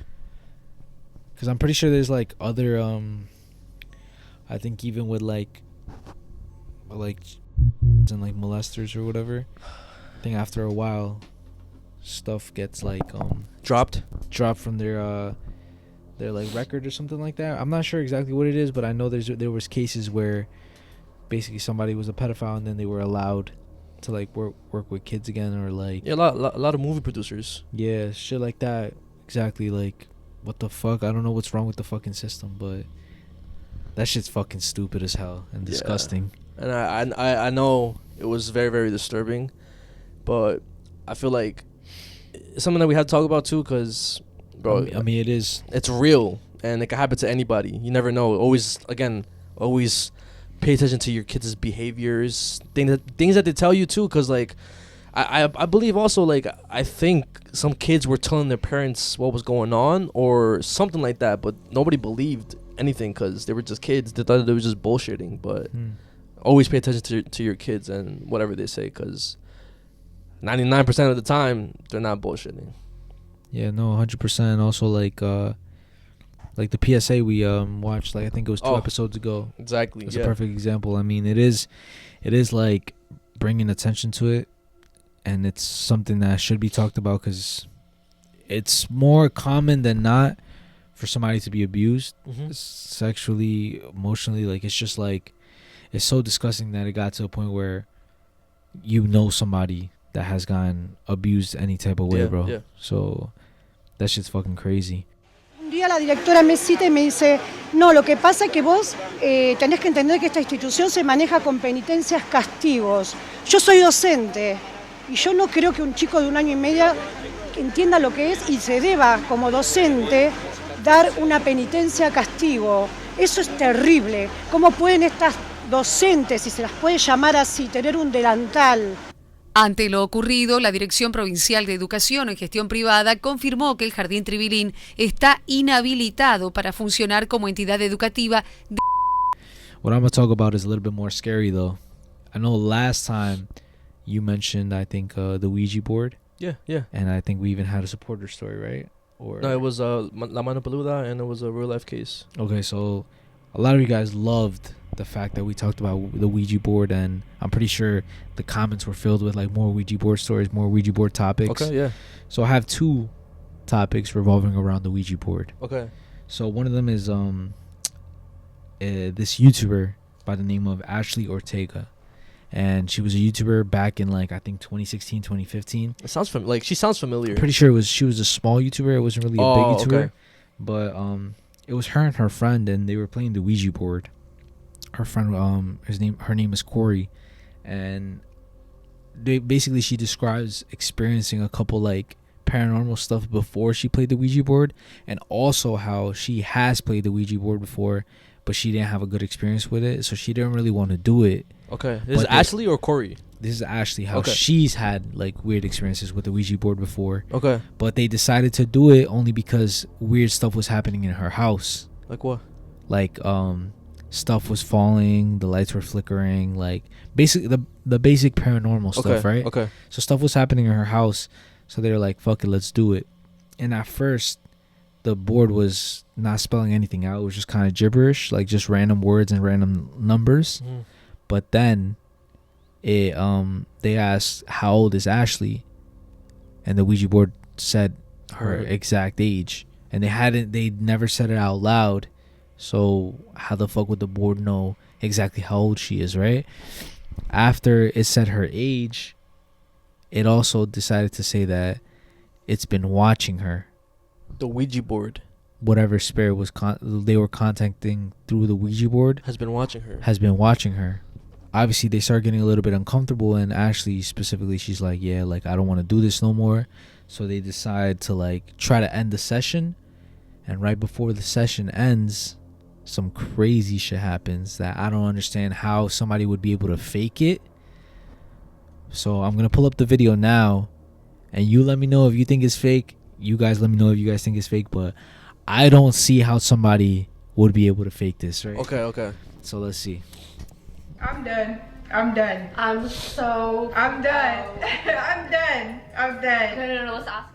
They continue to ask for more information and get some predictions about Ashley's future. It's impossible to verify if these predictions will come true or not. However, this does happen shortly before they conclude the session. Your nose is bleeding. Your nose is bleeding. Let me know if you've had anything similar happen to your nose. Wait, but again, why the fuck did they take their hands off the fucking planchette too? It's bad to do. That's what I'm saying, bro. But basically, you see, they were trying to end the session, and her nose started bleeding, bro. And now I saw a lot of the comments, and they were saying, like, how, like, it's typical for somebody's nose to bleed if they're, like, contacting, like, a spirit or some shit. Whoa. Yeah, like, that's, like, a normal occurrence if you're, like, you doing the Ouija board, like, playing with the Ouija board and shit. And I'm not gonna lie, like, I've never done it, and this shit just gave me another reason why I never want to do it, and I fucking would never do that shit, bro. I would never do it either.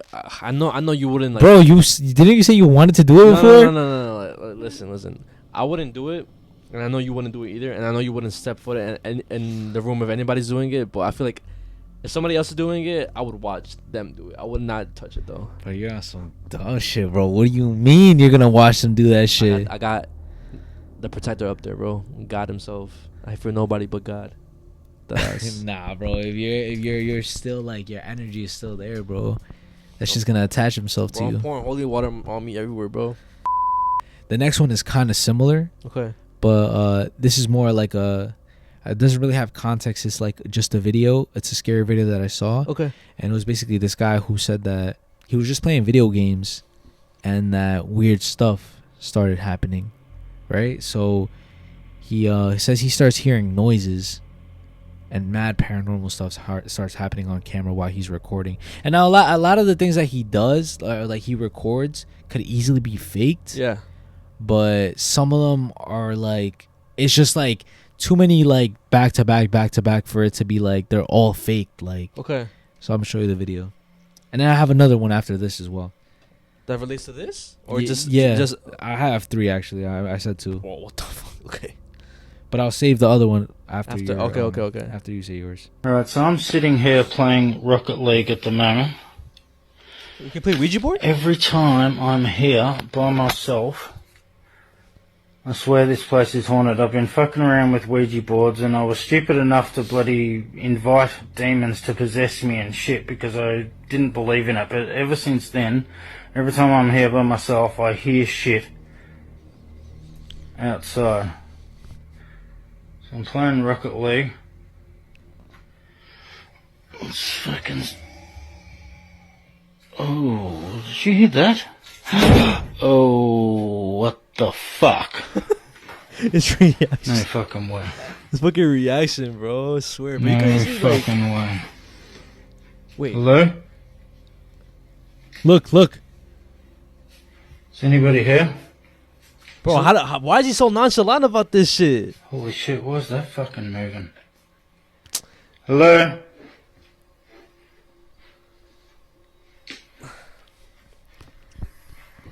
Is anybody here? Notice how the camera Oh my is God, man. affected. What the fuck? This is very common in hauntings. No fucking shit. I don't know. It's not a jump scare, by the way. No. Hello? Like, oh. I heard you. Because you can usually fake some of this shit. But again, there's nobody in this house. No. No fucking way. No fucking way. Oh my god, hello?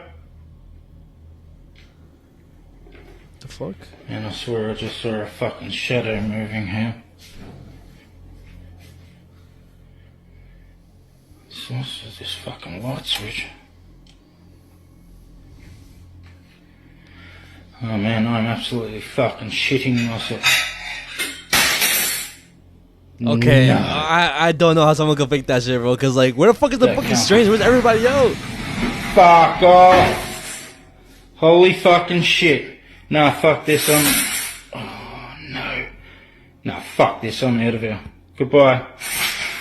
So, the first couple of things that happened, it could have easily been faked. Somebody, yeah. Maybe somebody could have made that noise like that. Whatever. Edited too, and then like somebody could have shut the door and then ran, moved that a little bit, and then went like this, and then flickered the light while he was going like this. So somebody could have faked that, but then the kitchen stuff, he was there like recording that shit. And the string, it wouldn't make sense because the table went that way. Yeah, and there was nothing there. Well, somebody's fucking hiding in the fucking in the Cabinets? oven. In the oven. So I don't know. Like I feel like it got. Well, maybe the whole thing was real, bro. You never know. But I mean, you did say he posted a lot of shit like that, no? I mean that's the only video I saw. It was just a random Oh. video. I don't really know like who he is, but I just thought his reactions were like mid, like they were like fake. Like he sounds so stupid, right? Cause bro, if I ever see that shit, I'm out of that house. No way. And he was like chasing it, bro. And I'm like, what the fuck, bro? The first, bro, if I see literally this door closed by itself like that, I'm tripping the fuck out. Like, what the fuck? Nah, I'm not going towards it, bro. I don't know, like, if it's where he's from. Probably. Or some shit, but, like, bro was literally going to where the ghosts are. Like, what? Well, okay. Shut the camera. Oh, but he did say he doesn't believe in those types of things, though. Oh, yeah. You're probably right. You said check the camera? Yeah, just in case. Okay, so the next thing I'm gonna talk about is gonna probably give you fear revolving your privacy. Okay? So Fuck. make of that what you will. I think same with you guys. I think I might know what this is about. So I'm gonna show a video first, and then I'm gonna get into the topic. So there's a video that went viral on TikTok, like I think a year ago, maybe 2 years ago. I don't know how long it was, but it was a video of these girls. They were in a hotel, and while they were scrolling through TV, they see a video, like a surveillance footage of, I guess, like a toilet, maybe the hotel or somebody recording live video of a fucking bathroom where it should be fucking private. And I'm gonna show you guys as well. I think I've seen this before. It went stupid viral before. Yeah, I think I've seen this before. There's literally a station on the TV. Go to it. And it's a toilet. It's a fucking camera pointed at a toilet. And there's no sound. It hasn't moved in, what, 30 minutes? The Devil Wears Prada. There's no way that plays on Bravo. There's just this blue toilet. Is it? It's not our toilet.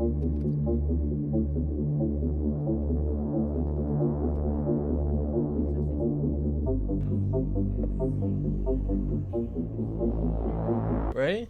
So obviously that's scary. Like, what the fuck? You're in a hotel somewhere where you think it's private, and like, bro, you see somebody recording you. Yeah, live footage of the fucking bathroom, like the toilet and shit, where you could, like it said, see the crotch. You could see your freaking genitals, bro. So back in, I would say like 5 years ago, 2018, 2019, there was a YouTube channel. So shout out to Nexpo for this, because I never even knew this. There was a YouTube channel. It was called Vera Kroteva. It's in Russian. I don't know what that means. I don't know if that's the actual name. Somebody could translate that or something. If we have any Russian supporters as well, you could talk about it on the comments too. But it's a channel that shows a bunch of videos, right? And I'm gonna show you some of these videos because it's of people, and I wanna see like where your mind goes automatically to these videos. Same with you guys. Okay. And also keep in mind, there's like thousands, like I'll say like over 1,000 videos of. Are they still? They're still up. They're still up. They're still up. What the fuck? I mean, you're already like, you just showed me some fucking crazy shit with the whole bathroom shit. So here's one.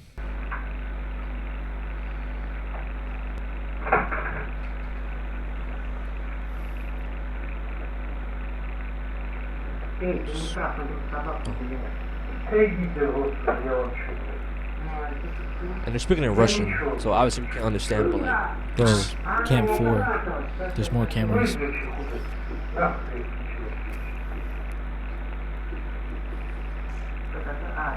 Alright, let's go to... Слушай, а у меня вот тоже, у меня как-то весьма придал провод, там, у меня много тоже.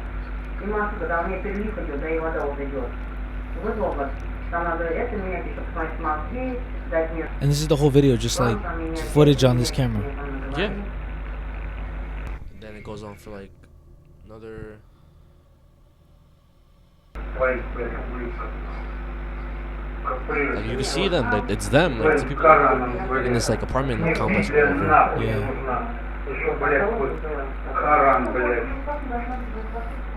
So there's that. Okay. Then there's this video.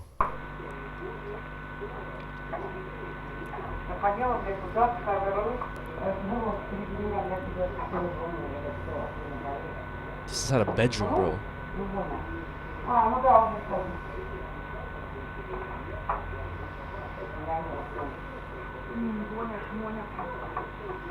Дядя Петь, сигарет дайте мне. Ну все уже, блин. And again, the whole video is just footage in this bedroom. Footage of them.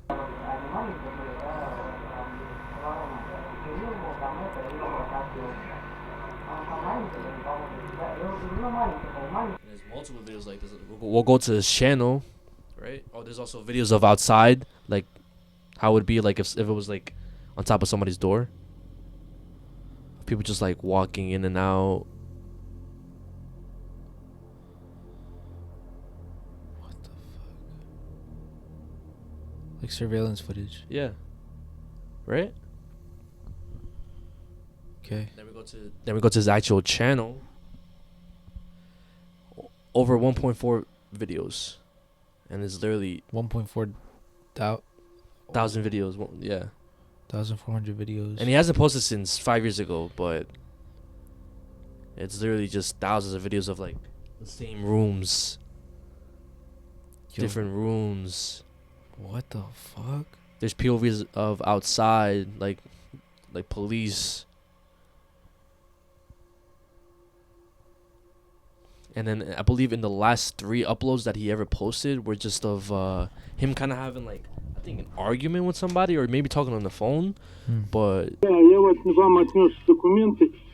it's in Russian. Никаким риэлтором нельзя даже взаимодействовать с инвалидами первой группы, с несовершеннолетними, нетрудоспособными, с людьми на реабилитации, потому что они неадекватные и банки. And there's also other videos of him like recording conversations with other people, like you see their faces and stuff, and him actually going to like real life places.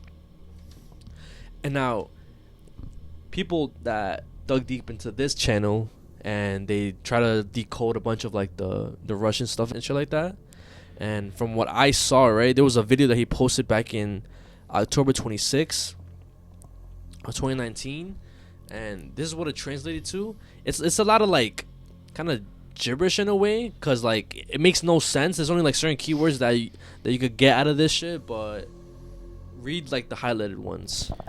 Okay. See, court without honor of conscience. She doesn't have a purple. She's a freaking whore. If I make a request for documents, I will not be sended. The judge come in and sneak at night and demand to cut their throat with a razor. Right? It's like weird shit like that. Yeah.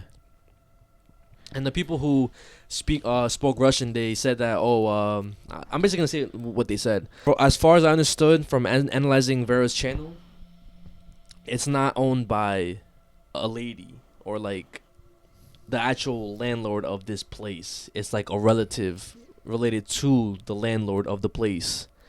And as he writes in a male gender, and also speaks on the phone about being disabled and not being paid by the government.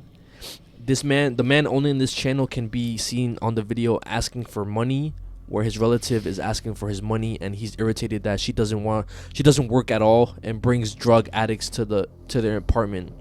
There's simply too much content to go through in the short amount of time, but maybe the situation is that his daughter owns or relative owns the apartment complex, and she often brings like family, friends, drug addicts to this complex. They're doing drugs, smoking crack, and it kind of irritates him that they're doing that.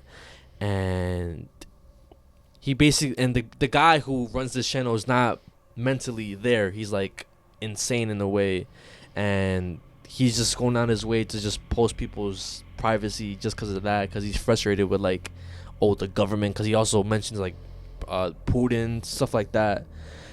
Just the only thing I want to say is like, I mean, from what I noticed, yeah, I was gonna say like, it looks like it's like before you even said all this, because it looked like the same, like in the videos you showed, the same rooms, the same spot. And then like with the stairs and shit, I kind of had a feeling that it was something to do with like the landlord or some shit. Yeah. Which is fucking crazy. And the reason I brought this up is because like, bro, imagine you guys too. Imagine your landlord. You think everything's normal.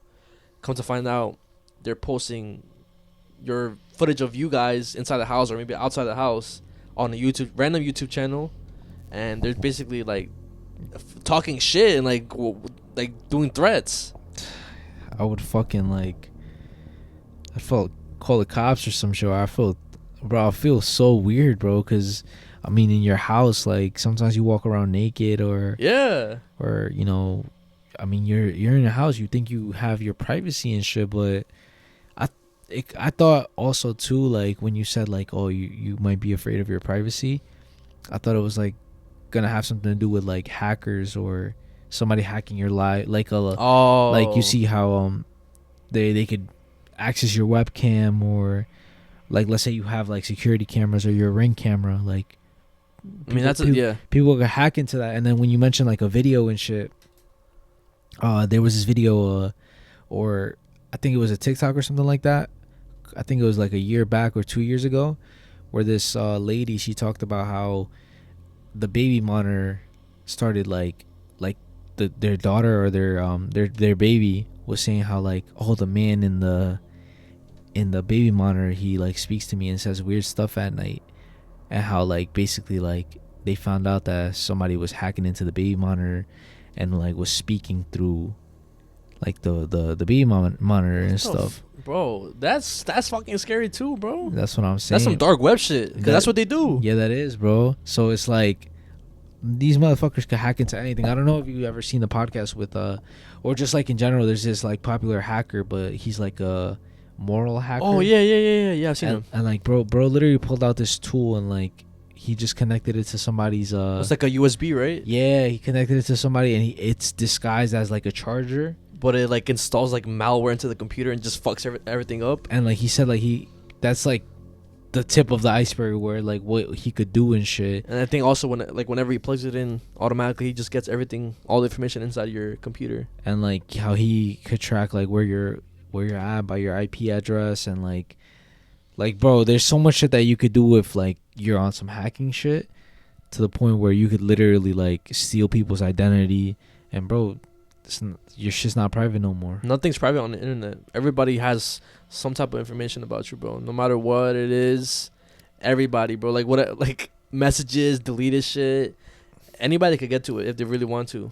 It's fucking crazy, bro. And the fact that there's cameras everywhere, yeah, it's even crazier. But that was it for that though. Like, I guess to end it off, we have one more scary video. Really scary video actually. Okay. So oh shit, dude, this one's gonna be a little crazy. I'm not even gonna lie. And I told you guys this episode's gonna be better than last episode. This is gonna be a little crazy, guys. There's this TikToker by the name of Harry McClary, and he posted a video back in 2020 of basically Alexa waking him up, right? And like the hey Alexa, like that shit. Yes, hey Alexa.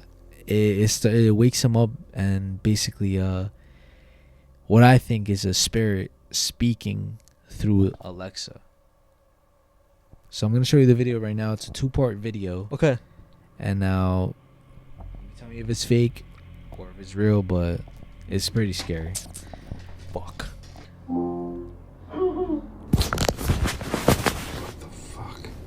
The deliberate attempt to contact the spirit of a deceased person is known as a seance. Hey. But I have a skill you might like. What the fuck?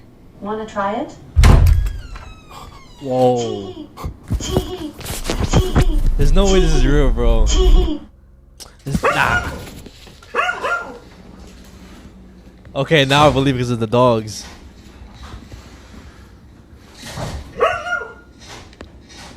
Is it? The door downstairs is opening and closing.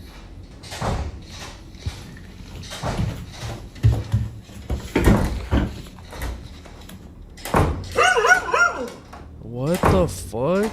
Hello?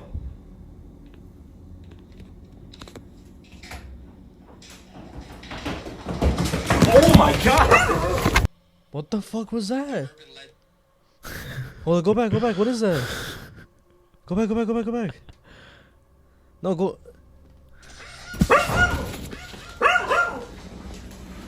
Fuck. Oh, it happens pretty fast, bro. Happens pretty fast. Trust. Okay.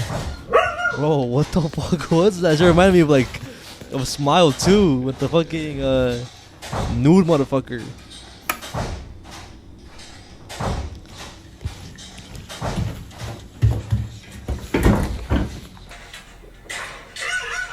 Was it? What? Oh, that scared the shit out of me, bro. It sounded like someone was fucking knocking, bro. Fuck, it's nothing though. It's nothing. Hello?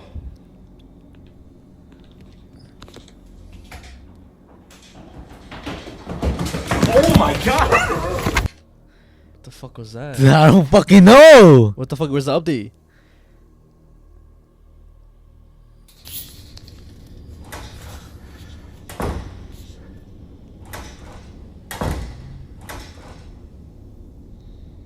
This has to be. I think this is fake, bro. It's like some type of like series he's doing, bro. Cause nobody in their right mind will go down there, bro. Why was the dog barking, bro? I know my miss, bro. These motherfuckers be bugging.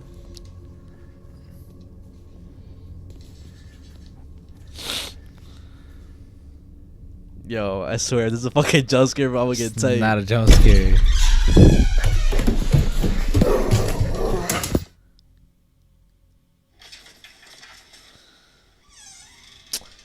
Okay, nah, this is fucking fake, bro. Low key it is, right? Bro, mad parts of that shit. It's like a series. Like that, yeah. That low key just like sold it for me, bro. Yeah. Well, guys, that does conclude. Favorite segment. I know it's going dark for you guys. Hope you guys enjoyed. Before we do in the podcast, you already know supporter shoutouts and Patreon shoutouts. All right, shout out to the patrons. I'm gonna try and like actually pronounce them correctly, because a lot of you guys are commenting, oh shit, bro, butchered my name. I'm sorry, guys. I'm sorry. It's currently 5:40 a.m. So bear with me, guys. Oh shit. Shout out to Cat Daddy, Riley, Davin Ibarra, Melanie Moreno, Daisy Deemer, Yadi Martinez, Grace Perez, Brian Barrios, Alex, Gabe Farrell, De La Chupo, Juliet, Ricardo Fine as Fuck, Misery Daddy. Hold on. Where the fuck is the Messiah Fine as Fuck username, bro? Come on, bro. Guys, don't say it, bro. I don't wanna fucking like say that shit. You know what I'm saying? Like bro, what the fuck? Why would you even do that, bro? Sure, bro. Just let me read that name. Don't worry. Yair Torres, Harry Asscrack, bro. I'm just fucking dead. Sweaty Butts, Yovi Santiago, Josh_0103, Tu Papi El Comal, 88 Falling, Arnulfo Mendez, Alice Margatroyd, Brian Esquivel, Gustavo, Anita, Toji's Biggest Simp, Brianna and Marcos, Nadia Alston, Loma Maria Rico. Bro, what the fuck, bro? Leslie with the pink hair, Chilina Lopez, Te La Comes Toda, Anaí, Alvaro Morales, a.k.a. El Ceviche, The Throat Goat, Dixon Cider, Yola Prieto, Juan Medina, Jesus Chavez, Pascual, Sunija, Jose Aguilera, Jaime Aureo Albavera, Bel Mendoza, Miguelito, Jennifer Montalongo, and that space guy. We fucking love you guys. Yo, guys, I'm letting you know right now, y'all going so crazy with the fucking with the shoutouts that it's getting mad difficult for me to like find good ones every week. But I'm gonna try my best to just find them.